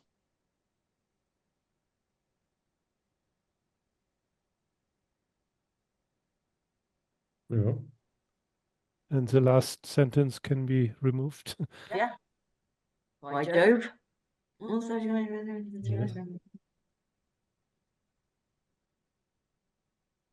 There's still, I still have a comment. We have twice management. Yeah. So I would suggest to make it even more shorter and say in case of symptomatic spinal stenosis, lifestyle management such as body weight control and physical activity should be considered in preventing the need for surgery. Beautiful. No. But now we deleted the last sentence, and now we only are talking about symptomatic spinal stenosis. And the last sentence was there for patients with spinal stenosis that was not even symptomatic. Yeah. Yeah, I think that. Yeah. Maybe in case of severe spinal stenosis. Oh. No, because what is severe, qualitative or quantitative? Yeah. Can I suggest we take a, because I've seen lots of things, I want to go back over the comments. Can I suggest, Philip, that we take a 5-minute break for people to get a coffee, and then we can come back in with revised wording for those who are online, because I think Alex has talked about 10 different things in here, and I want to just go back and have a little look and see what we've got. So perhaps, Melissa, if you could hang on for a minute, and then just make sure we capture those bits, and both grab a coffee, and then I'll look around to Alex's. Can someone else make me a cup of tea, please?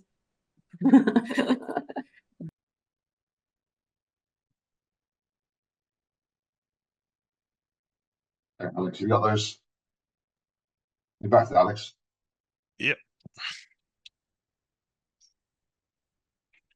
Melita's not there at the moment. No. So just run it by Melita when she gets back. Oh yeah, anybody's here. Or anyone who's here.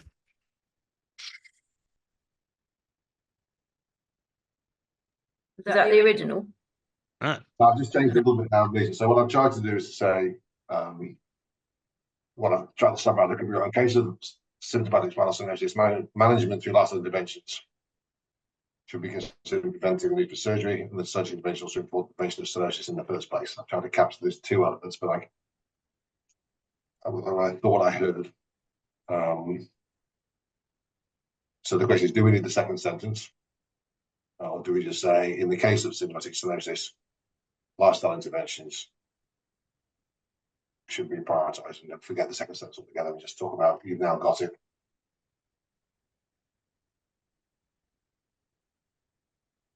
I think that is brilliant. Such interventions also with prevention of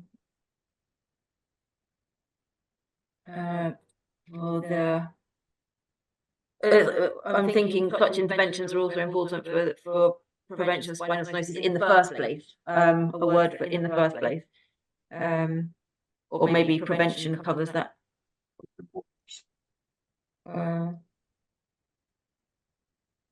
I remember having spinal patient because such intervention is also important for, because primary prevention just seems tautological. Yeah, and in any case, it may work and it may not work. So we don't want to. We need to manage expectations here. So perhaps such intervention is also important for its prevention.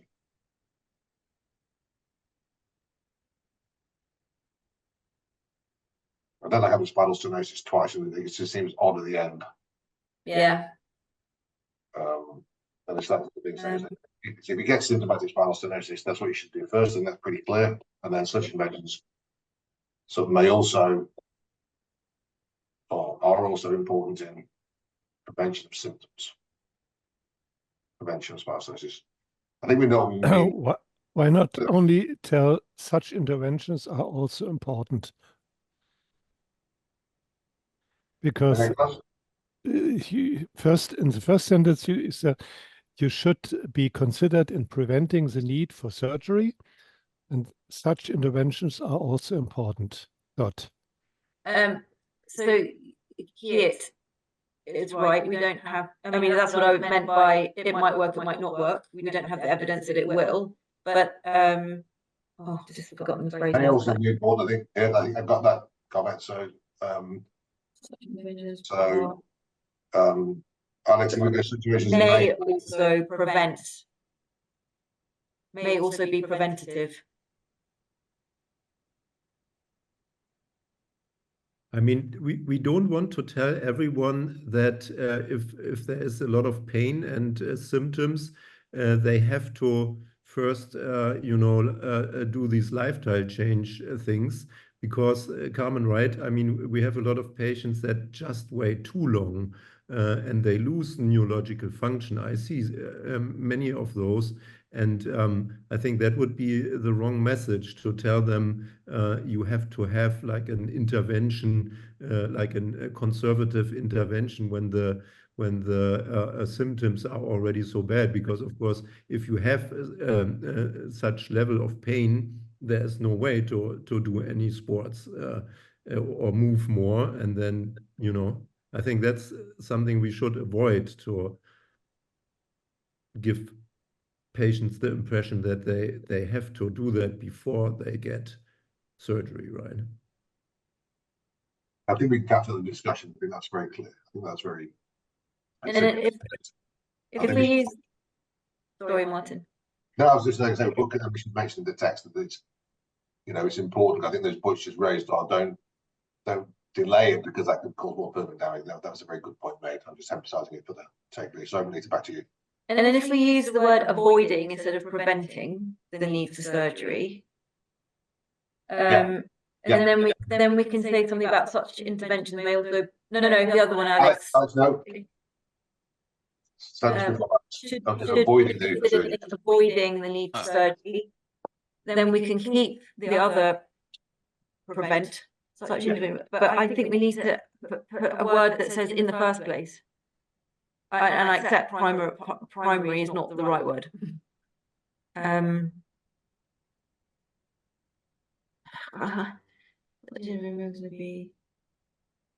What about in order to prevent a spinal stenosis become symptomatic, these lifestyle changes could avoid surgery or could? Rather not, because there are a lot of people who have very mild symptoms of neurogenic claudication, and those are particularly the patients of which you think lose a little bit weight and then it will not become worse. Okay, so mildly symptomatic patients should not be addressed by that, right? Yeah, or we're thinking like in the attention should be paid to body weight control, physical activity in the management of symptomatic something. But I like it the way it is now. So I'm going to make a suggestion here that I think it's just not there. So I'm just wondering whether or not we're capturing in the first sentence the major principle that you've got, and that the second sentence is best covered in the text as opposed to being a guiding principle. So I'm just saying, Melita, whether or not we should. Yeah, no, I heard you. I don't know. I think it's just Spain. Where's Spain? I mean, his point was like, so Carmen was saying these things will reduce the need for surgery, and Spain is saying, well, they might also, they're an important consideration because they may like slow down this inevitable thing. I don't know. Where's Spain? I'm here. Take it out. Yeah.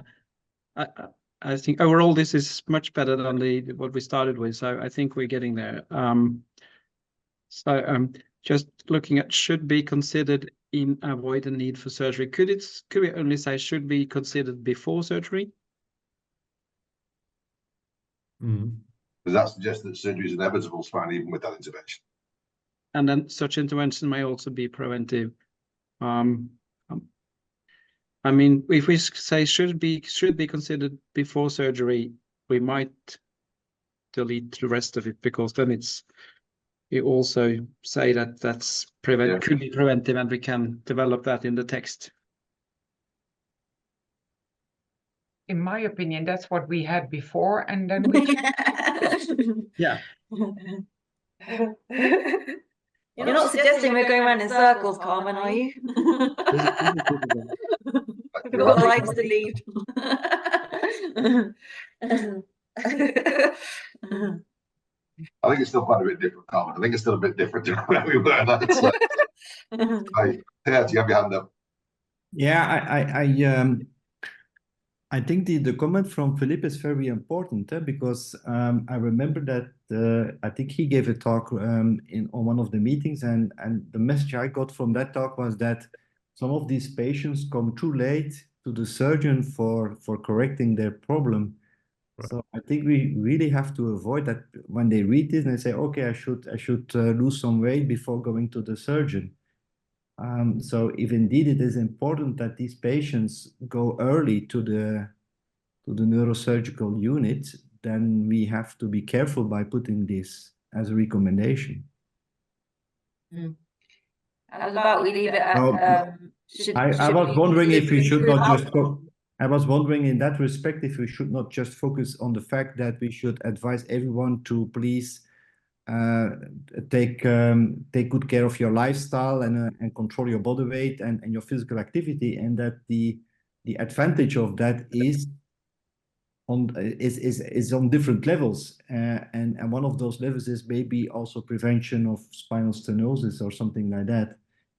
No, we are focusing on spinal stenosis, but you could also reasoning and put the emphasis on the management of lifestyle, and then say that this could also be beneficial for spinal stenosis. You know, it's just the other way around. So without the context of this paper, isn't it? Because I think, as you say, you could write a big thing on the multiple benefits of lifestyle improvement. It becomes a how we link it in. Because I think I think what I'm hearing here on the call is two different interpretations of the second sentence, whether it's preventative of the need for surgery or preventative of the development of symptomatic spinal stenosis. Keita has just come up with the solution, I think, in the chat. Yeah.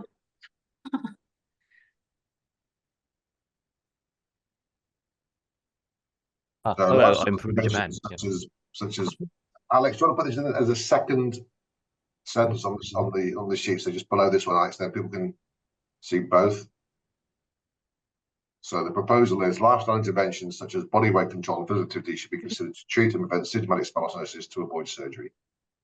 That feels pretty good to me, what I've heard so far. Stick a comma in there and I'll be happy to. A capital L for this first word. I think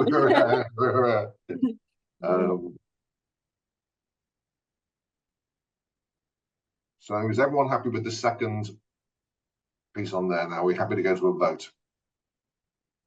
Philip, are you happy because you're in charge? And I'm happy. I think that's much better. Brilliant. So Kate is my new favorite writer here. That's brilliant. So let's go to a vote then, Alex, and see if everyone's happy with this. Sorry, Suze is on the voting bit.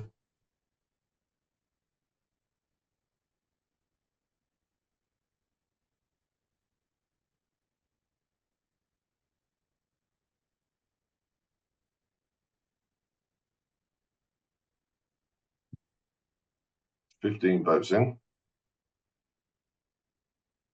16 votes in. 17 votes in. Okay, that's the number we've had. So Philip, I think that's passed on the SOP. Just for the record, the person said no. Is there any particular things you want to emphasize on the saying no? I said no, because I still feel not comfortable with the statement. Maybe mainly because of the comment of Philip that he said we have to be careful that people come not in too late. So I'm a bit worried about this. So we're certainly to emphasize that in the manuscripts, I guess, in here to make sure we're very clear that the early referral to the neurosurgical department is critical, I guess, is what I'm hearing. Well, I don't want to be accused of messing with voting, but potentially here you could, in the next round of voting, say that you don't strongly agree with this, you agree less strongly, and then because that will make your point as well. I think the votes are in, Melita, and the SAP is done. That's fine. And I think we commented on the manuscript said there was people who were uncomfortable with that. That's a good, you know, it's good. I've done many of these, and having some dissent is a good academic debate, isn't it? It gets people to look at it and see what the point is. I think the message from here and from Simone is very clear. So I think we are And I think at the end of this, we pick up some of the research agenda and some of the things to get into it, and that is going to be a very important point for the manuscript for us to look at. But Gert, is it the word to treat that might be troublesome here? Because I think we probably agree that it's important to prevent, but it's as a treatment you are concerned because you can get delay. Yeah, maybe, yeah. So could we work around that? Because I think you have a point. We have seen that patients getting referred too late, and this could add to that problem. So what we try to say is, I think that a healthy lifestyle, such as body weight control and physical activity, could we say just be important to prevent symptomatic spinal stenosis? Do we know that? Because treatment is kind of a treatment is I think the difficult word here. Yeah. Can we propose to reduce the risk?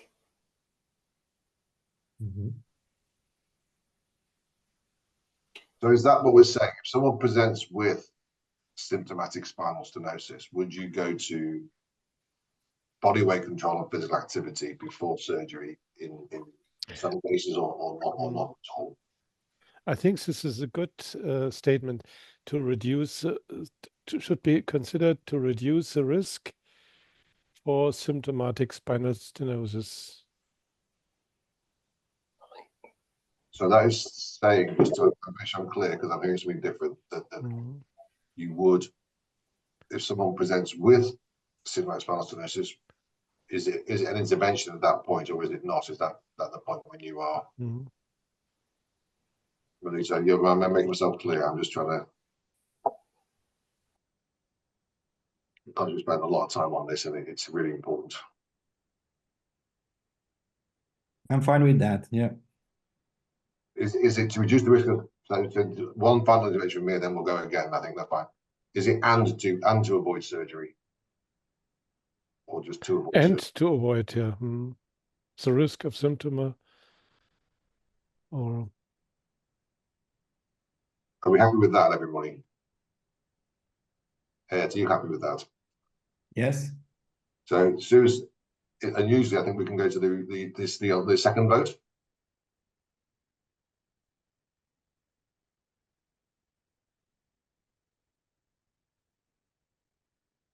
We'll have to capture that discussion in a moment. So, Suze, you ready to go?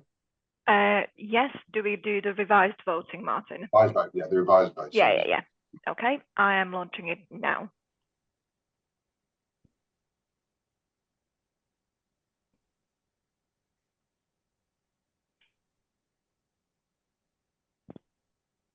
We are 13 voting, 14.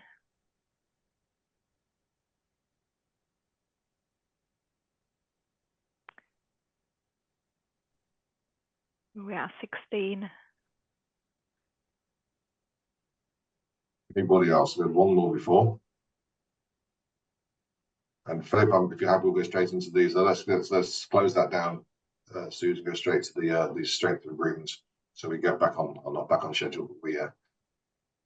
That's a great discussion. I think that's on all these meetings. That's the most most in-depth one we've had, and that's really good. Make things look better. Okay, you ready to go, Suze, on the next one? Okay, there we go, folks.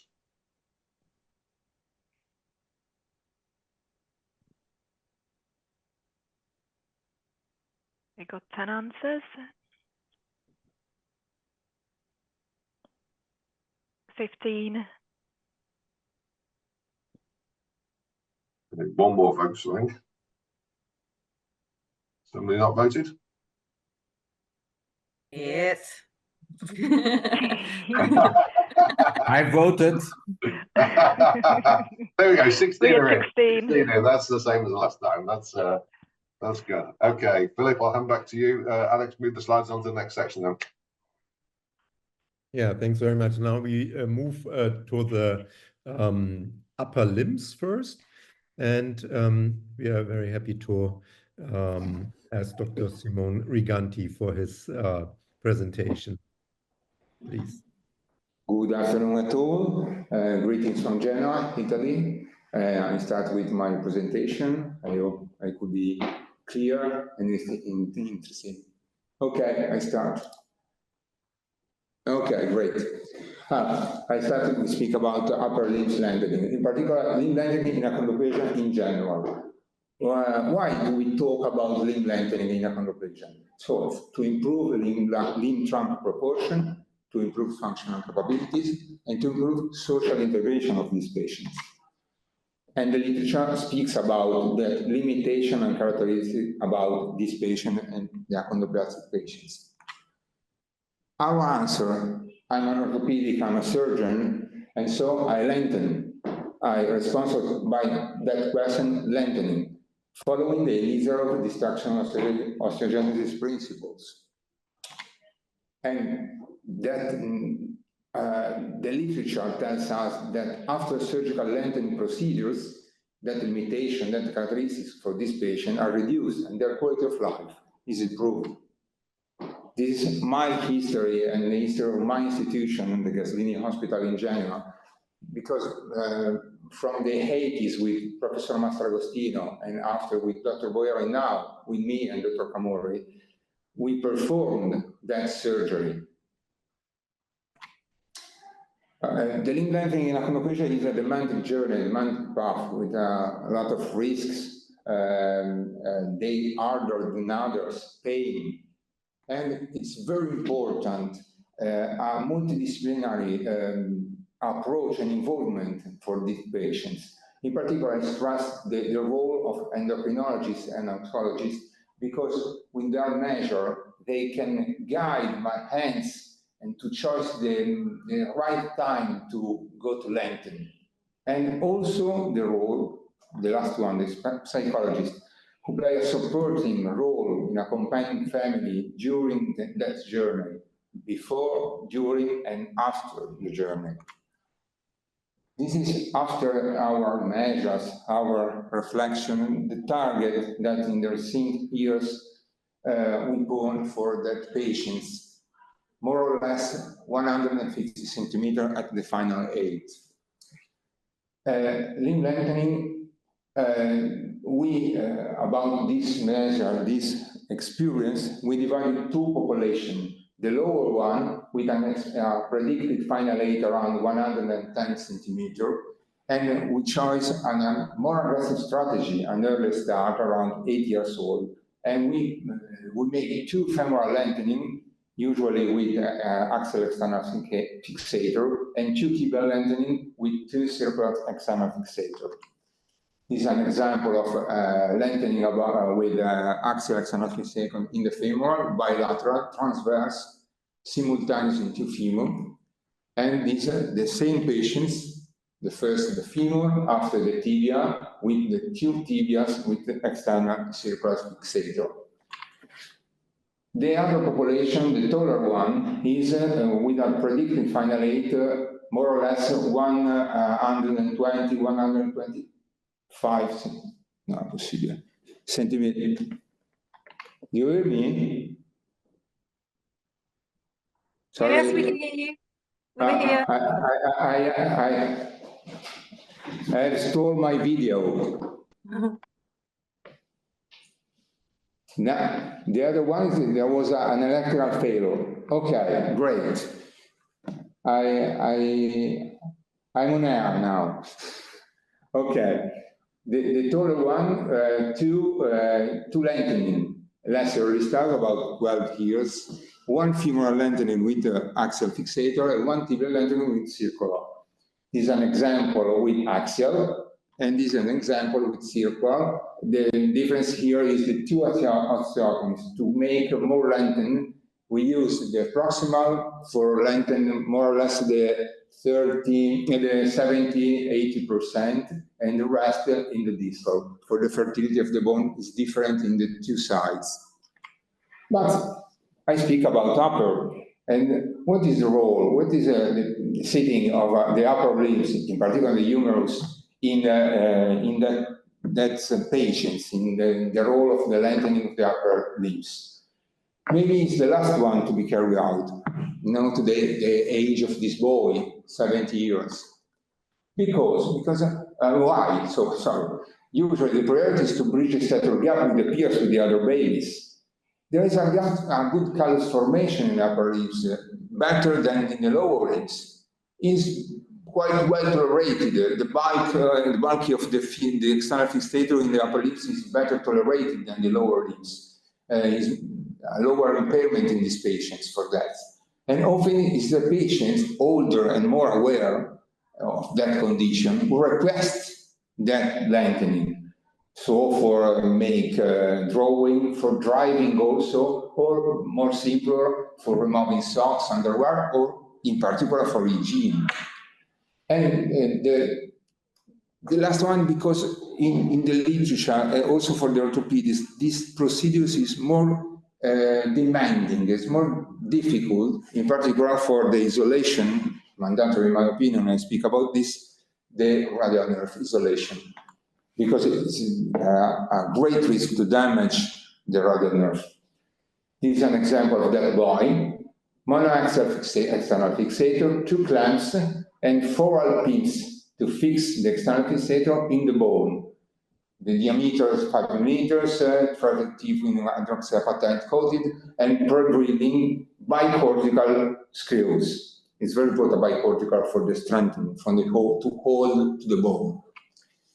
The description of the different screws. The first one is the longest one. The thread is the longest one also, 40 and 50 millimeters. And the point is greater or the largest point is a safety zone at the surgical neck of the humans. The second one, near to the tuberosity, is a little bit smaller than the one, and the treated also is 30-35 millimeters.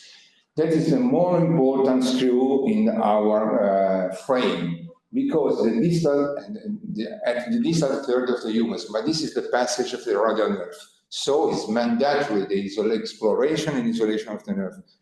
Before you put the screw, you have to check, to explore and to protect the nerve. And after put the screw, the thread is the same, 30-35.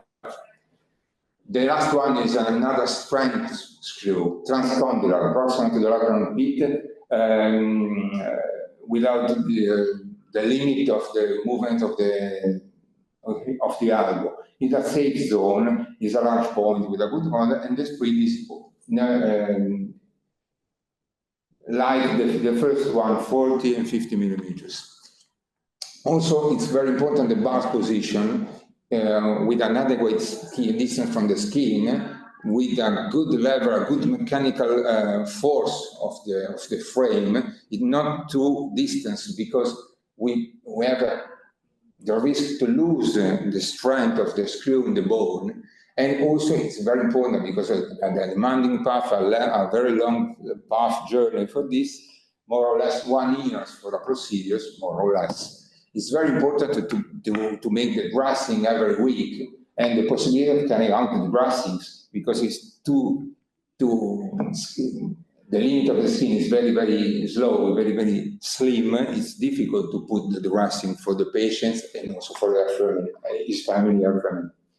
The osteotomy is usually diaphyseal or also the distal third, proximal to the screw, the wrist screw, and with the same surgical access for the exploring nerve. It's the same incision we can put the osteotomy. We put the osteotomy with a multiple drill hole, the different diameter of the drill, and complete with an osteotomy to limit, in particular, the temperature of the procedure that can limit the good callus formation of the destruction. Destruction starts usually 7 or also more 10 days after the operation. We have to start the healing of our fracture, our osteotomy, and start to lengthen. Different speed, more or less 1.5, 1.75 millimeters per day, 2 or twice for a day.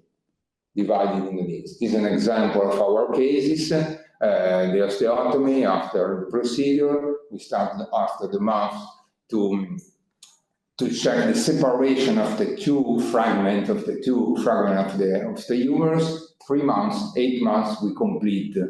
And also a good calloid formation, we can check the cortical wall, and we press to remove the frame. This particular case I show you is a girl, 11 years, and she felt a great impairment, a great impediment to make your life of today with that humerus. And so she chooses to make the human length as the first. Moreover, in that case, we show deformity, consistent deformity in valgus and prolongation at the distal third. So the site of our osteotomy. And so we put a choice to do that osteotomy at the distal third and an extemporary correction of the deformity. It's in the lateral view, at the right view, you can see the axis of the humerus in the lateral. And because we can put the screw according to that deformity, and that after a gentle movement to correct the extemporary the axis. Pay attention of the radial nerve. This is our results, lengthening of 6.5 centimeter and femur movements at 10 months. And the literature says, an effective and safe procedure in general, that upper limb lengthening, because we have a better callus formation, better than in the lower limbs. More or less the healing for 1 centimeter is more or less 30 days for 1 centimeter of lengthening. In that patient is a little bit better than the lower limb, is over 30 days. Greater possibility for lengthening. Median elongation for the lower limb is in general 30% from the initial length, this starting length of that segment of the tibias or of the femur. Is a little bit better, it could be reached 50% or more in the lengthening of the humerus. The complication problems also are quite a little bit common, and that instead of the lower limb.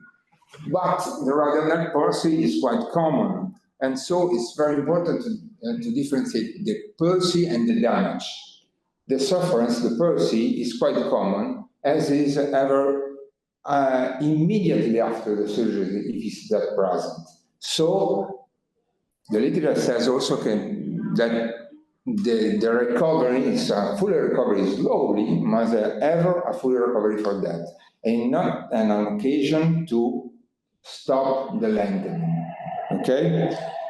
It's very important to difference the damage, and I come back to the importance to explore the incision, and after our check, our eyes check, to protect the nerve and to put the screw.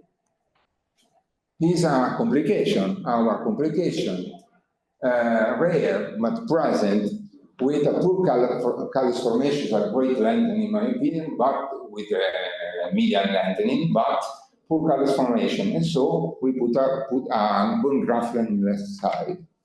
And this is there is another case instead, after a poor callus formation and a pin loosening, maybe after an infection of the screw. And so we remove the frame, appeared with an antibiotics to cover the infection in the humerus, in vein, antibiotics in vein, more or less, I think, 6 weeks. And after this, we put a plate to fix that fracture and to resolve the case. But there is a large consensus in literature about that, about the improvement of quality of life of this patient. And that is because we put and we perform this treatment in these patients. For the final, in my opinion, take-home messages about this procedure and the management of pathology condition of achondroplasia. It's very important the cultural knowledge for the integration of this patient in our life, today life. Medical knowledge to put the patient, to go to the patient, to invite the patient in a specialized center, multidisciplinary team, the same and the other phrase, in a multifactorial condition. So it's very important with a different kind of doctor or specialist speaks about these patients, and in particular for me, for a surgeon, for the lengthening, to have a patient stable, in particular for the neurosurgery problem. We track before the neurosurgery problem and after the lengthening, because the lengthening is a stress for the nerve and also for the stenosis. And also psychological evaluation and support of this patient during the journey, the long journey, also evaluation for the measure, and also the network. When I speak with the family, it's more important the network of my patients, not also the doctor, but also the nurse to put the dressing every week at home, the physiotherapist who sustain the lengthening the muscle, because it's very important to lengthen the muscle, more in the lower limb, but also in the upper limbs. It's very important to sustain, to strengthen the muscle over the bone. And other surgical aspect, correct surgical indication, we put that external fixator or another frame, and in which kind of age, 8 years old, 10 years old or more. Dressing evolution to reduce the infection. Infection is common, is normal in an external fixator in lengthening. And to reduce, we can put a dressing evolution, it's very important. And on the weak point, in my opinion, for the surgeon, is a biological weak point. The consolidation time is very, very long. It's better in the upper than in the lower, but it's very, very long. And reduce the risk of fracture, or in particular, for the principle of the technician of the humeral, the isolation of the radial nerve is very, very important to do. It's mandatory, and because it's more time in surgery operation to do that, but it's very, very important. Frame evolution, we don't speak about nails in upper limbs, because the upper limbs, the humerus is very thin and short, and so it's not possible now to put a nail here, but in the future, why not? And also interaction with this is a great domain, there's a lot of doctors here and biologists and so on, and geneticists and so on. The interaction of the drugs was over time, which interaction? Faster bone healing, greater potential to make a more lengthened, or to do not the procedure. Is sufficient the role of the drugs? This is some question for us. Thank you.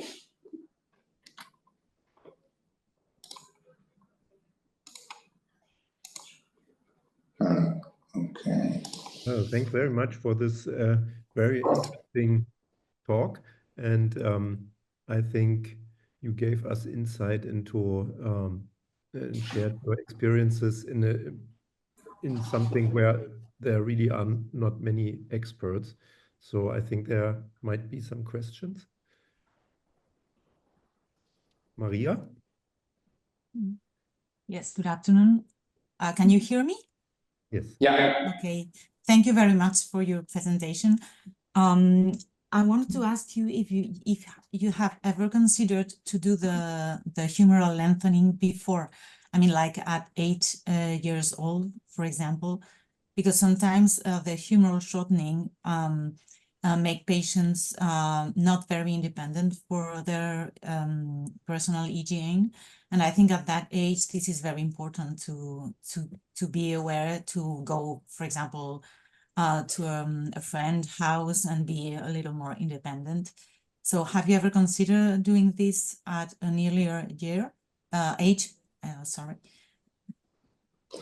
Yeah, I agree. I have shown that case, 11 years old, and she chose to do the first. And it's possible. It's usually the patient demanding about this. And so it's possible, no problem. And there is also the opportunity to correct also the deformity of that.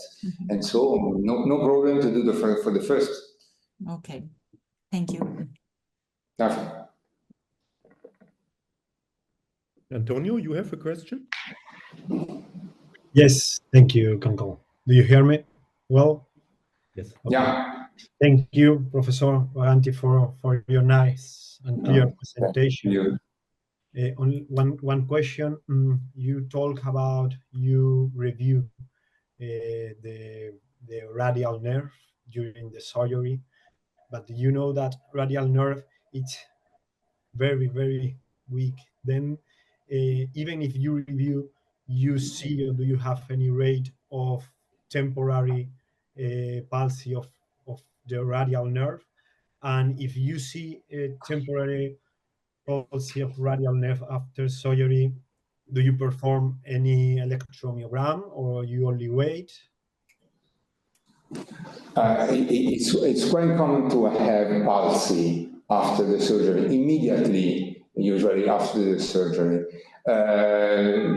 We put a check, an electromyographical check during the operation also, to check the movement, to check the capability of the nerve. But after we put no decompression, in my experience, I opt for that, no damage. The difference is damage or palsy. If damage is a problem, palsy not. Okay, thank you very much. Nothing.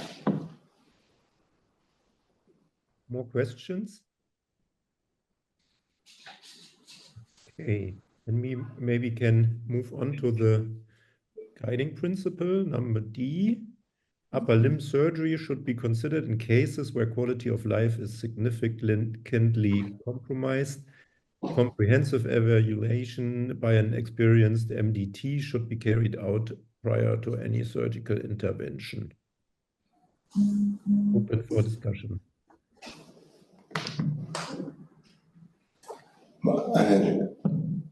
In my opinion, not only significantly compromised, it's an opportunity for the patients.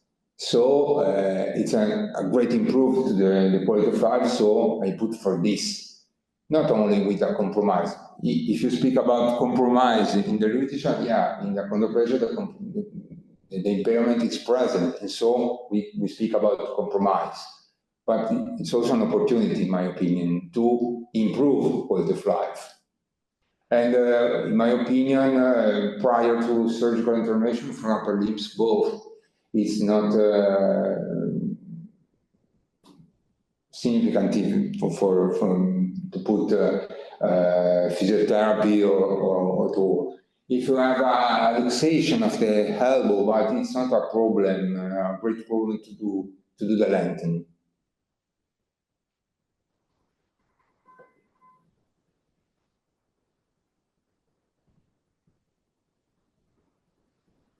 So you think we should change significantly compromised for maybe we can erase that and put should be considered to improve quality of life in general? Mm-hmm. Yeah, it's good. Not, yeah. That's maybe a little unspecific, no?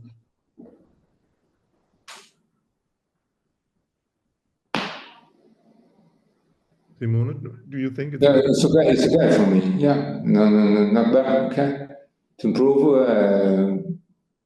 Yeah. Okay. Anything else? Philip, yes, Antonio. only one suggestion. If we talk about quality of life in general term, it's perfect. Probably it's better if we use health related quality of life. But it's important to point that it's not only quality of life, it's functionality. If we understand that quality of life include functionality, perfect. And not only functionality, is to its proportion. We perform the upper limb lengthening for improving the proportion, and if we improve the proportion or the proportionality, we improve the self-esteem of the patient.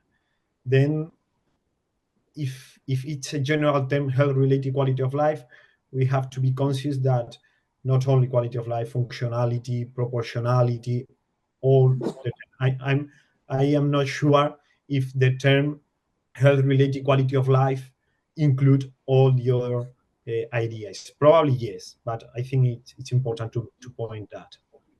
Okay. It's great for me. It's more particular, so it's okay. Do you like this better, Antonio? For me, it's good. It's perfect. Yes.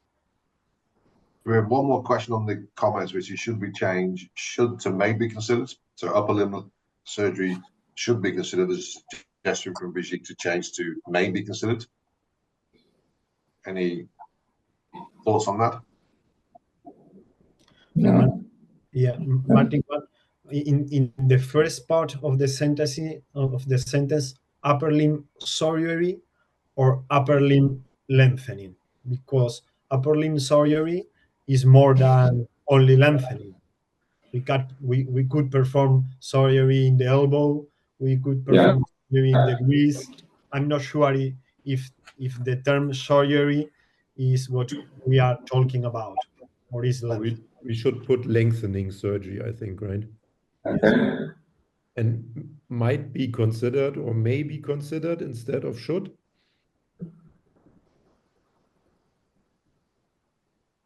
Yes. Can be considered. I'm not sure. Like that? It's getting better, right? Yes, totally. Sì, should we vote? molto meglio. It's much better. Sorry. Okay, thank you, Silvia. I think we need to, in the interest of time, because we're very late today, see if we're close enough there. I think, is that fair, Philip? I think we can vote on that, right? Okay. Good. Twos.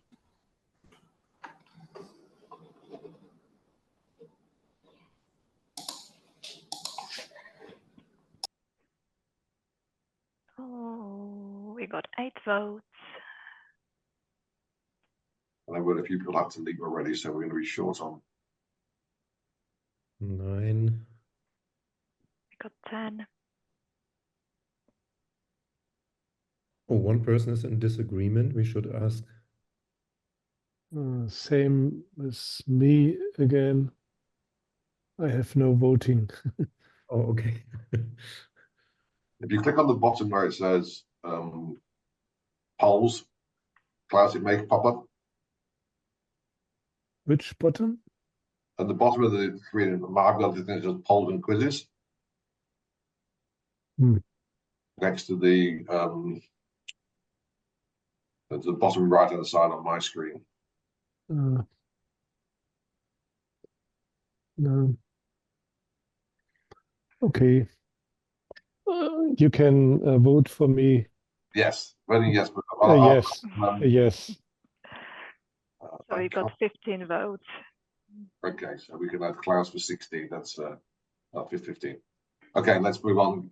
I'm very conscious of time, Suze. So we have one no there. That's And then we'll do this and then ask about the no, and then I think try and push forward.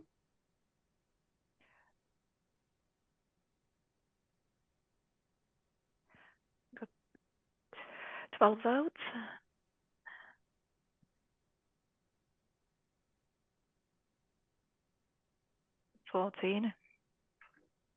It's a nice wide spreading. I think the manuscript has some interesting writings too.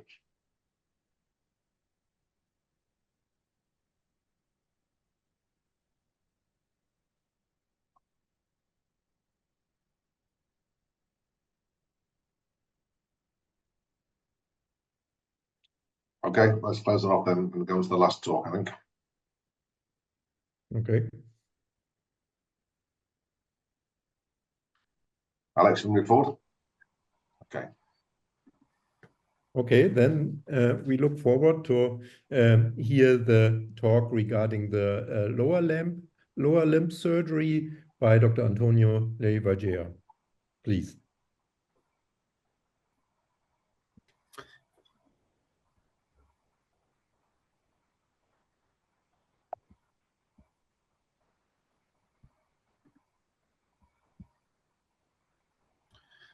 Do you see my screen now? If you've got the screen that was there, Alex, you should be able to go in. There you go. You should be able to go into click on the slides, Antonio. So you don't have to share your screen. Okay. You click on the screen. Yes, I'm trying to. Yeah. For some reason, the voting came up on my screen.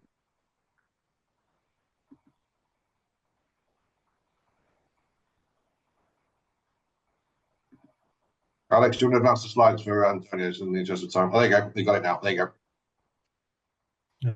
I'm trying now. It's okay. Yes.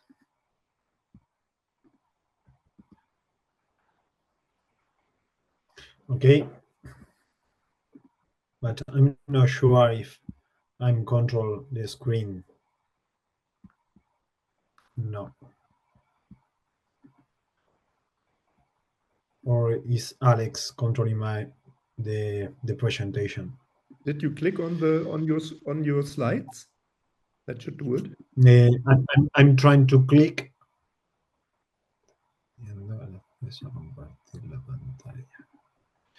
Yes, now it works, right?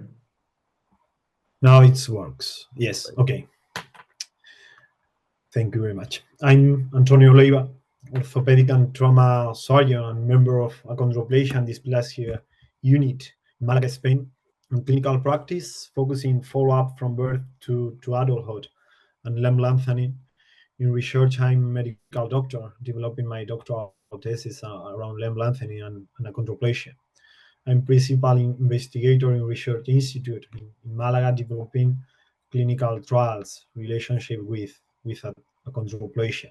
Thanks to Dr. Philip Kunkel, and thanks to European Achondroplasia Forum and the steering committee for giving me the opportunity to take part in this project.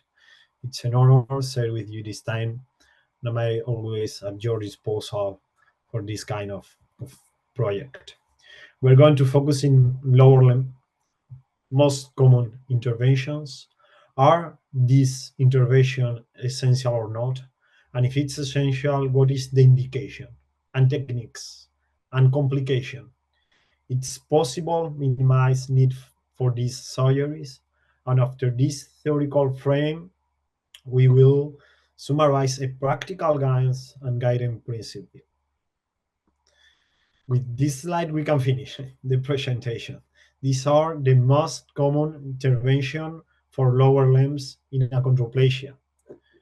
One of the most common skeletal comorbidity, both leg, green point, sometimes require correction. Limb shortening, yellow point, with more controversial procedure limb lengthening. Both comorbidities and intervention very important during infancy and adolescence. But even more important that we can't forget the adulthood. I know that it's a workshop focused for geneticists and endocrinologists, but always the achondroplastic adult are forgotten. And the pain due to the arthritis, red point, is very, very common, very, very limiting, requiring corrective surgeries for lower limb like prosthesis. This is a picture created by the own experience and literature review. But it's amazing that we have not information around the real burden of these comorbidities and consequent surgeries in Europe until last year, 2023. Thank you to LIFE's study, a group of college, leadership by Professor Magni, recruited 186 patients in 13 centers, creating this picture around all the surgeries distributed by age in a achondroplasia population. With this graphic, we can extract information around lower limb surgeries for correct malalignment, green point, categorized in other, number 9, limb lengthening, yellow point, number 8, and prosthesis, red point, categorized in other, number 9. Observing a very well distribution by age, efficiency and adolescent surgeries relationship with both leg and limb lengthening, and in adulthood surgeries relationship with prosthesis. Interpreting another point of view for another part of the world, United States, with the Clarity Study 2023, 1 year ago, only 1 year ago, for skeletal dysplasia center, 1,374 patients. We can observe a couple of major curves of patients undergoing any orthopedic procedure, representing lower extremity by yellow line. Data represents cumulative probability of surgery as a function of age. At 20 years of age, 32% having a lower extremity surgery, and at 60 years of age, 52% having a lower extremity surgery. If we forget this general data and we focus in which kind of surgery, the main reason is the malalignment, and the second, the pain. In green is represented surgery for malalignment, like osteotomy, tensio band plating, fibulectomy, epiphysiodesis. The most often of them with big difference is the osteotomy. In 21% of the patient, an osteotomy was performed. Another procedure in yellow, limb lengthening, and red point, hip replacement. I'd like to refer that is not described knee arthroscopy in this study. We're going to break down each comorbidity and intervention, stratifying in epidemiology, physiopathology, essential or not, indication, technique, complication, and if it's possible, minimize need for this surgery. More common reason for lower limb surgery in achondroplasia is lower malalignment. In other words, deformity of lower limb. Epidemiology and physiopathology from 40 to 70% of the patient. 25% require surgery. The main risk, very important, the main risk factor, obesity. The most common deformity, genu varum, or better said, double varum, proximal and distal tibia, with a 3D complex dynamic asymmetric deformity, with fibular overgrowth, internal torsion, and usually recurvatum. Is essential or not essential to perform surgery in these patients? Good question without answer. Mandler 2024 said us no consensus-based guidelines, when to operate, which type of surgery, and the most bluffing, what to expect for this procedure regarding function, pain, and quality of life. International Consensus 2021, leadership by Professor Savarian, it says us essential depending on severity of the symptoms. First, pain. Second, mobility. If malalignment is found in a patient with pain and decreased mobility for this reason, the surgery is an option. And the third reason is to avoid arthritis progression.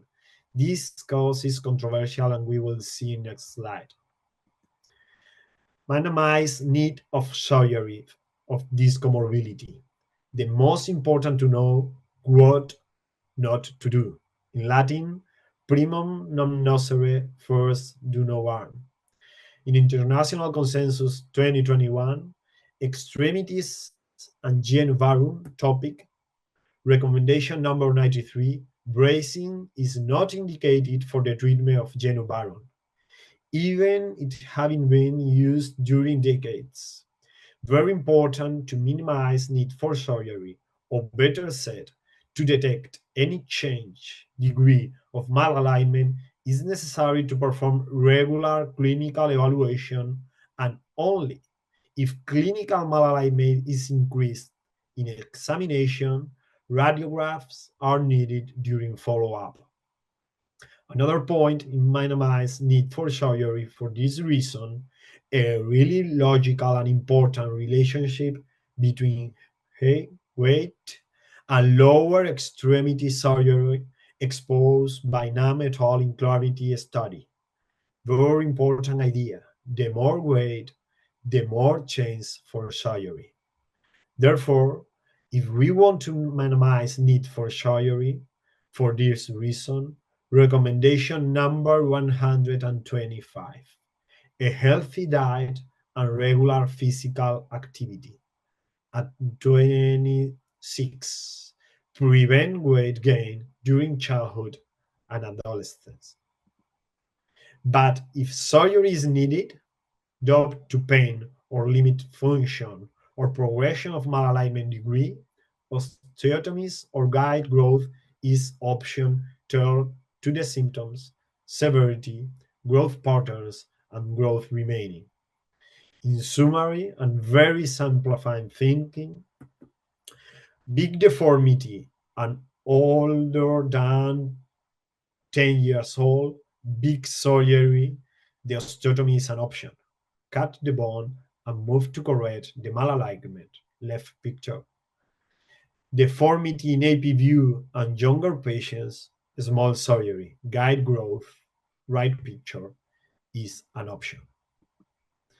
Guide growth around 6% of the patients. For indication, 2 requirements. First, patient with deformity in only one plane, very important, AP plane, with or without symptoms to correct deformity. And second, patient with big growth potential, usually patients younger than 10 years old. We put a plate in one side of the fishes, in distal femur and or proximal tibia, to get growth of the other side of the feces. In right picture, we can see a huge genu varum, and after surgery with guide growth plate during 2-3 years, the deformity can improve, but we have to know that not always improve. If patients are more than 10 years old, more than 3 years of treatment is required with high rate of complication. Another option, osteotomy, 21% of the patients. The best indication, patient with 3D complex dynamic deformity, genu varum, internal tibial torsion, and recurvatum. And of course, we need pain and functional limitation. Sometimes could be performed in an isolated way or in an integrated way with limb lengthening procedure, like we can see in this picture. The last option to correct this deformity is the double osteotomy, like Professor Riganti exposed us before.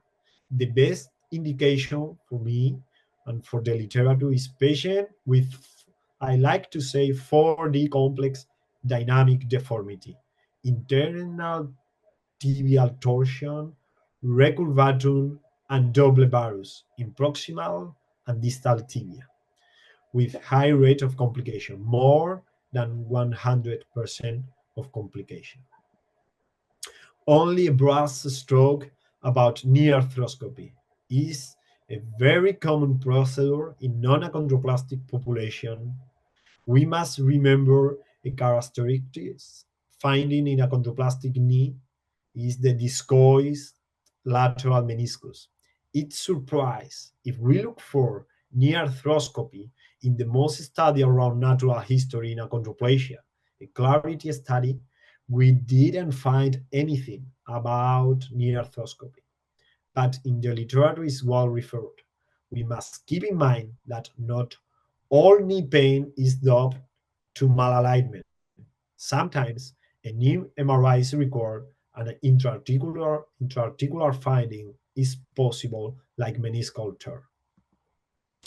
Change of comorbidity, yellow point, limb shortening, short stature, and body disproportion, changing of procedure, limb lengthening. Talking about epidemiology, amazing finding in literature. Like Europe study, when less comorbidities lifelong are observed during adolescence, more number of procedures are performed relationship to a great extent with limb lengthening in Europe. In a discussion section of one of the Clarity study, limb lengthening prevalent in United States 1%, Japan 60%, and Spain around 90%, probably nowadays 70%. Physiopathology, what is the comorbidity and why limb lengthening is an option? We find short stature 130 centimeters in men and 125 centimeters in women. 6 and 7 standard deviation lower than the mean, due to lower limb shortening, almost 40 centimeters less comparing with non-achondroplastic population. If we add upper limb shortening, 60 centimeters less than non-achondroplastic population, and similar trunk length and macrocephalia, the result is body disproportion. Essential or not essential limb lengthening? This is the research question of my career. It's worthy, this procedure. It seems that disproportionate short stature of achondroplasia patients impact negatively in health-related quality of life. Therefore, a treatment for this comorbidity is an option. The problem is the aggressiveness of the limb lengthening and the rate of complication. For this reason, there is no consensus whether limb lengthening surgery should be performed, with surgical method and timing to start. In the other hand, limb lengthening procedure, upper limb lengthening, lower limb lengthening, or lengthening protocol have shown improvement in functionality and independence, with some authors recommend a treatment strategy would be planned to gain a final height of 140 centimeters or taller during childhood. With this information, I think that things are not white or black. Probably agree is an option.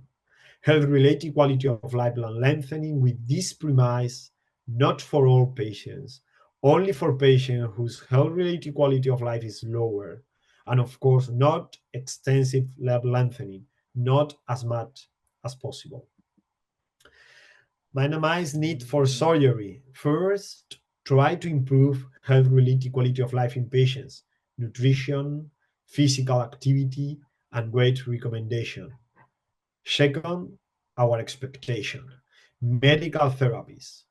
Medical therapies, it seems that are improving these skeletal comorbidities. Therefore, I'm sure that the rate of limb lengthening procedure we will reduce. Different molecules, up to now, with hopeful evidence. Vosoritide increase of annual velocity growth 1.5 centimeter per year in phase 3 study. Infigratinib cream increase about 3 centimeters per year in phase 2 study. But And it's very important to know that in this year, there is an international consensus about the option of combining vosoritide and limb lengthening like an option to increase or to improve these comorbidities. But if surgery is needed, of course, MDT team and Center of Excellence. If you review the literature, you will find lower limb lengthening isolated with different techniques, and in other hand, upper limb lengthening independently. Our propose a protocol with first step, lower limb lengthening 4-in-1, both tibias and both femur at the same time, 15 centimeter in total, 8 in femur and 7 in tibia, and second step, upper limb lengthening with 10 centimeter, with a complete and deep analysis for the variable, not only the height. Important to analyze health-related quality of life relationship with this variable. But if surgery is needed, always, there are complications, more than 100%. The most of the time, complications solve with or without intervention. But sometimes these complications, categorized like major or delayed complication, provoke a sequel, very important, like joint stiffness, delayed deviation, refracture with loss of length. This is one of the reasons of the controversial of this procedure. And the great forgotten in achondroplasia, the adult, pain, hip and knee arthritis, mobility reduced, health-related quality of life reduced, prostheses like solution, hip and knee prosthesis. Thank you to the last natural history study, Clarity study, we have a good approach with the epidemiology. The increase in the percentage of patients intervened for lower extremity from 40 years, an increase from 35% to 52% depend on the prosthesis. Epidemiology and physiopathology, it's important to know the relation between malalignment and arthritic progression. It's logical to think the association between both. This is well described in non-achondroplastic population. Mechanical genu varu, more than 10 degrees, more risk of knee arthritis. Nevertheless, in achondroplastic population, this data is unknown. Even speaks a possible protective mechanisms against osteoarthritis for the mutation. More studies are needed obviating the physiopathology. Similar epidemiology between hip and knee arthroplasty in non-achondroplastic and achondroplastic population. 1.2% total hip arthroplasty and 0.4 knee arthroplasty. Essential or not essential, this kind of surgery depend on the pain. 79% of the adults have pain relationship with knee and spine. And minimize need for surgery. Of course, nutrition, physical activity, and weight management. A healthy diet and regular physical activity and prevent weight gain. As we know, weight is directly relationship with lower extremity surgery. A very nice finding in Clarity study. But if surgery is needed, a very important point, transition of adolescence to adult. Performing a simile with rugby, we need a good quarterback leading this transition. Orthopedic care in adulthood need adult spine surgeon and arthroplasty specialist. Doctor, we have a special situation, complex and small anatomy, complex instability. It requires a small implant, navigated techniques, complex techniques with complication during surgery, like we can observe in left picture, intraoperative fracture. And even Sometimes we need custom-made implants, like the right case, hip arthritis with big deformity and special anatomy. Custom-made arthroplasty was required. And like always, if surgery is needed, there are always complications. The first and more common after arthroplasty is the infection, more common at first in achondroplastic population. We also find anemia after surgery. The very important point, if weight, obesity is important before surgery because we can avoid the surgery. The weight is important after the surgery because complications rate is more in obese patients. And we finish with the most important point of the presentation, optimal lower extremities follow-up in a achondroplastic patient, with the objective to prevent or act in the main three variables, 3-leg for events, pain, mobility, and health-related quality of life. When do and how do we perform pain and function monitoring? The answer in international consensus. When? Longitudinally. How? Using patients report outcome tools such as brief pain inventory. Who? MDT approach, including neurosurgeon, orthopedic surgeon, general physicians, pain management specialists. I repeat, pain management specialists. In Spain are anesthesiologists. We need two occupational therapists and dietitians. It's needed an integral follow-up and other tools for monitoring mobility and independence, like Wi-Fi, for me very difficult to apply, almost impractical. Another scale, modified gait efficacy scale, very simple to apply, very practical, and a really nice scale, a screening tool for everyday mobility and symptoms, STEMS, Penny Ireland. Categorize mobility in a score from 1 to 5, from independently to wheelchair, and symptoms, pain, and fatigue. And very important to analyze too the health-related quality of life.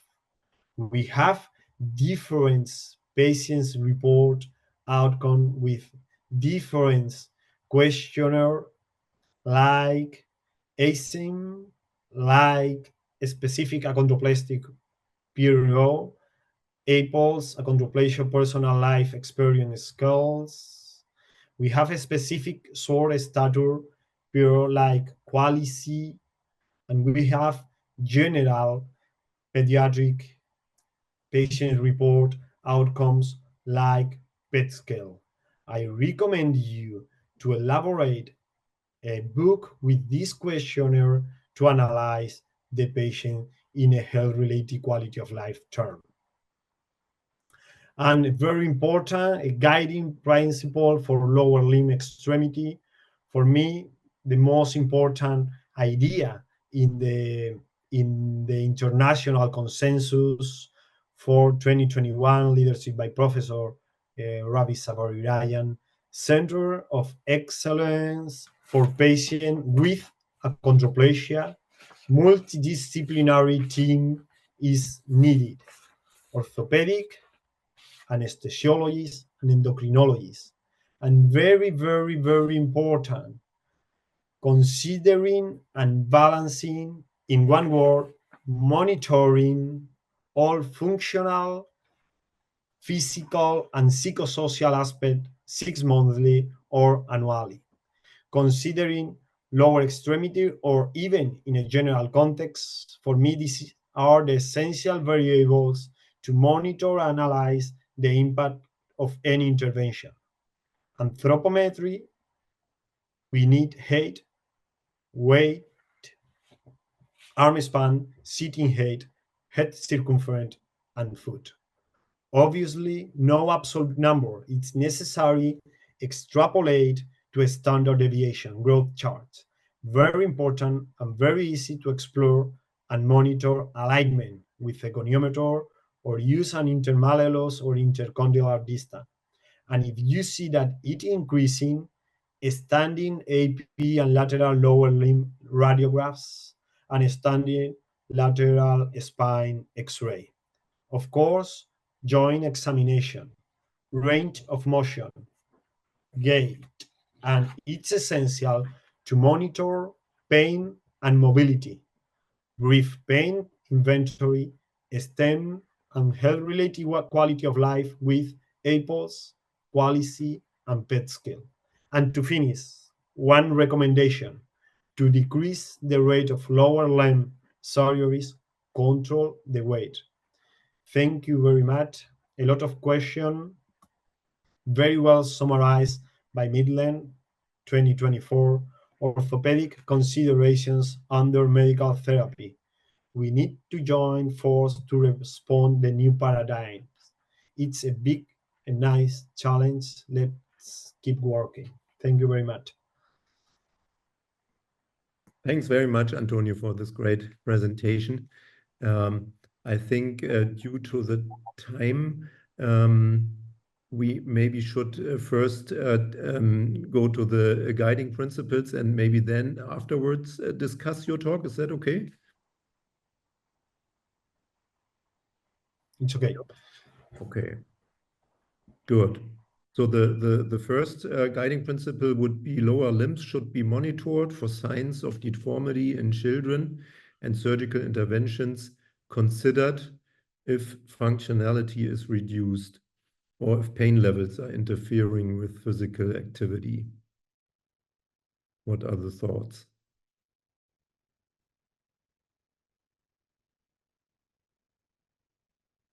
Something missing? I like the sentence because talk about monitor for sign of deformity in children, and in the other hand, talk about surgical intervention. I don't know if it's necessary to point surgical intervention during lifelong or surgical intervention considering infancy, adolescence, and adulthood. I'm not sure. So maybe we could put in the growth period or something like that, right? Yes, could be a good option. Yes, because there are no surgical options afterwards, right?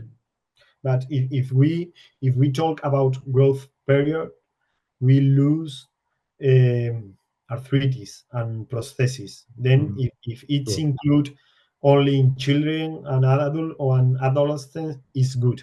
But if we want to point all the lifelong, if we add growth period, we lose the arthritis and prosthesis. Okay, I'm that's not sure if Svein? I think if the point with the growth, you might keep it as first suggested and elaborate on that in the text in the manuscript, because then you can kind of give more details. Okay. Okay, then let's erase the growth period again, right? Yeah. Philip, I don't know if in Spanish, for me, when I talk about pain, I don't like to talk about levels. I like to talk about intensity. I don't know if in English language is doesn't matter, or it's better intensity or level is okay. Or we also could just put, or if pain is interfering with physical activity, right? I think that's totally fine to get rid of levels. Yeah, or if severity of pain is interfering. Yeah. Yeah. That's maybe even more clear, yeah. What do you think? Is it good like that?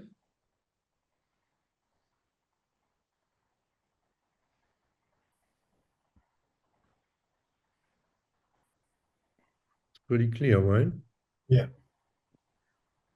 So if everybody agrees, shall we put this to vote? If everybody is happy with the I think so. The voting? Right, I'm going to launch the vote now.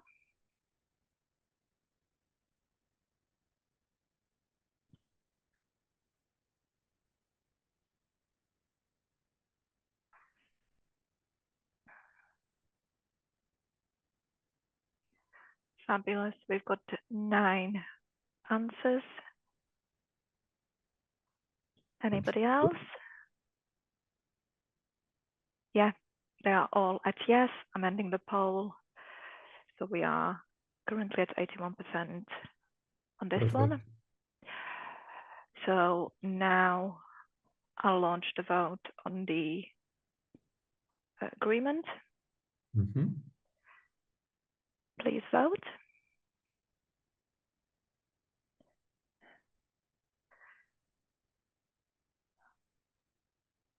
Fabulous. We've got 9 votes. Yeah, any more? We all happy? With 9 votes, 81%, 10 votes, 90%. So I will end this poll. Perfect. If we go to guiding principle S now, Alex. Which would be post-surgery care. It should include close coordination with the MDT to ensure rehabilitation planning and execution with the aim of restoring functionality, preventing complications, promoting recovery, and avoiding future surgeries.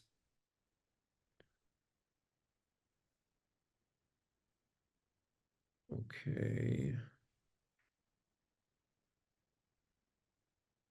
Antonio, what do you think? For me, it's okay. It's okay. I was thinking about the other principle and this principle, because when we talk about a spine and surgery about a spine, we was very focused. We were very focused in the body weight control. Right. And a very nice finding in the Clarity study is that if we have less weight, we have less surgeries for lower limb surgeries. Then I'm not sure if the other guiding principle is more complete if we add in that idea about body weight control, or even here, because we know that if we have a body weight control after surgery, we are going to have less complication. I think that it's an important point. Probably it's not essential, only thinking about that.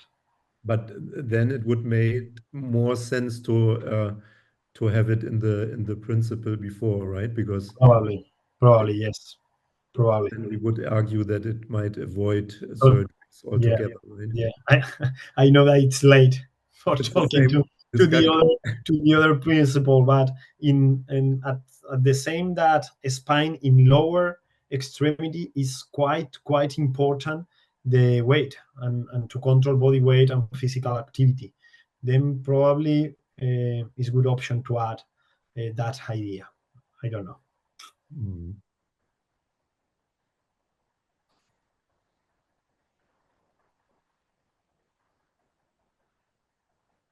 Yeah, but this just had one thought on the wording. I agree with this, but it reads as though after surgery's been done, then coordinate with the MDT, which is not the intention. It's the MDT should be involved with care after surgery, not they should be coordinated after surgery. So my suggestion is post-surgery care should be coordinated with the MDT. Okay.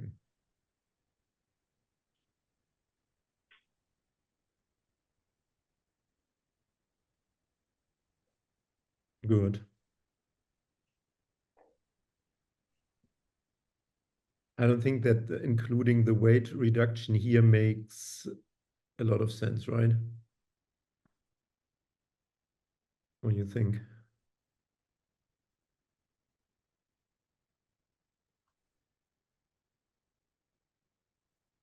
I think that in this principle is not important, the weight.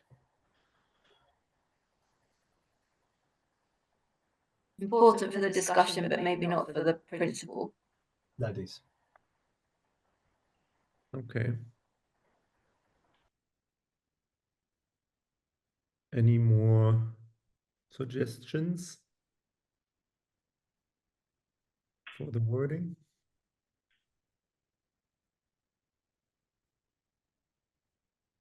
Okay. Could we have a vote then? Yes, I shall start the vote for guiding principle F.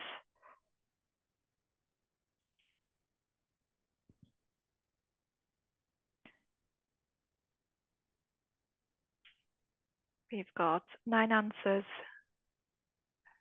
to date. Yeah. Shall end the poll.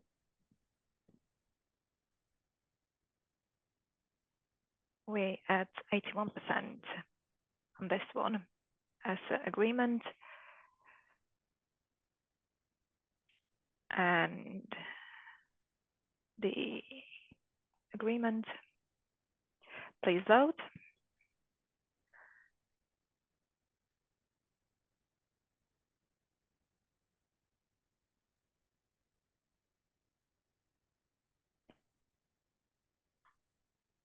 Yeah, again, we've got 9 votes at 81%.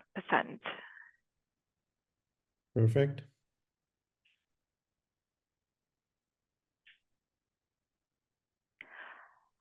So I guess. I think it's over to you, Philip. Yeah.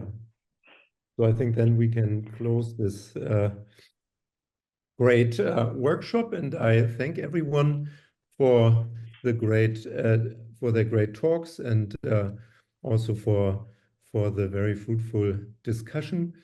And please don't forget to evaluate to do the evaluation. The guiding principles will be then available on the EAF or IAF website, and also included in the upcoming manuscript. Yeah, and then at the ESPE we will have, or the IAF, the new IAF will have a stand number 19. Please come if you attend the meeting. And I think that's about it. Thank you very much.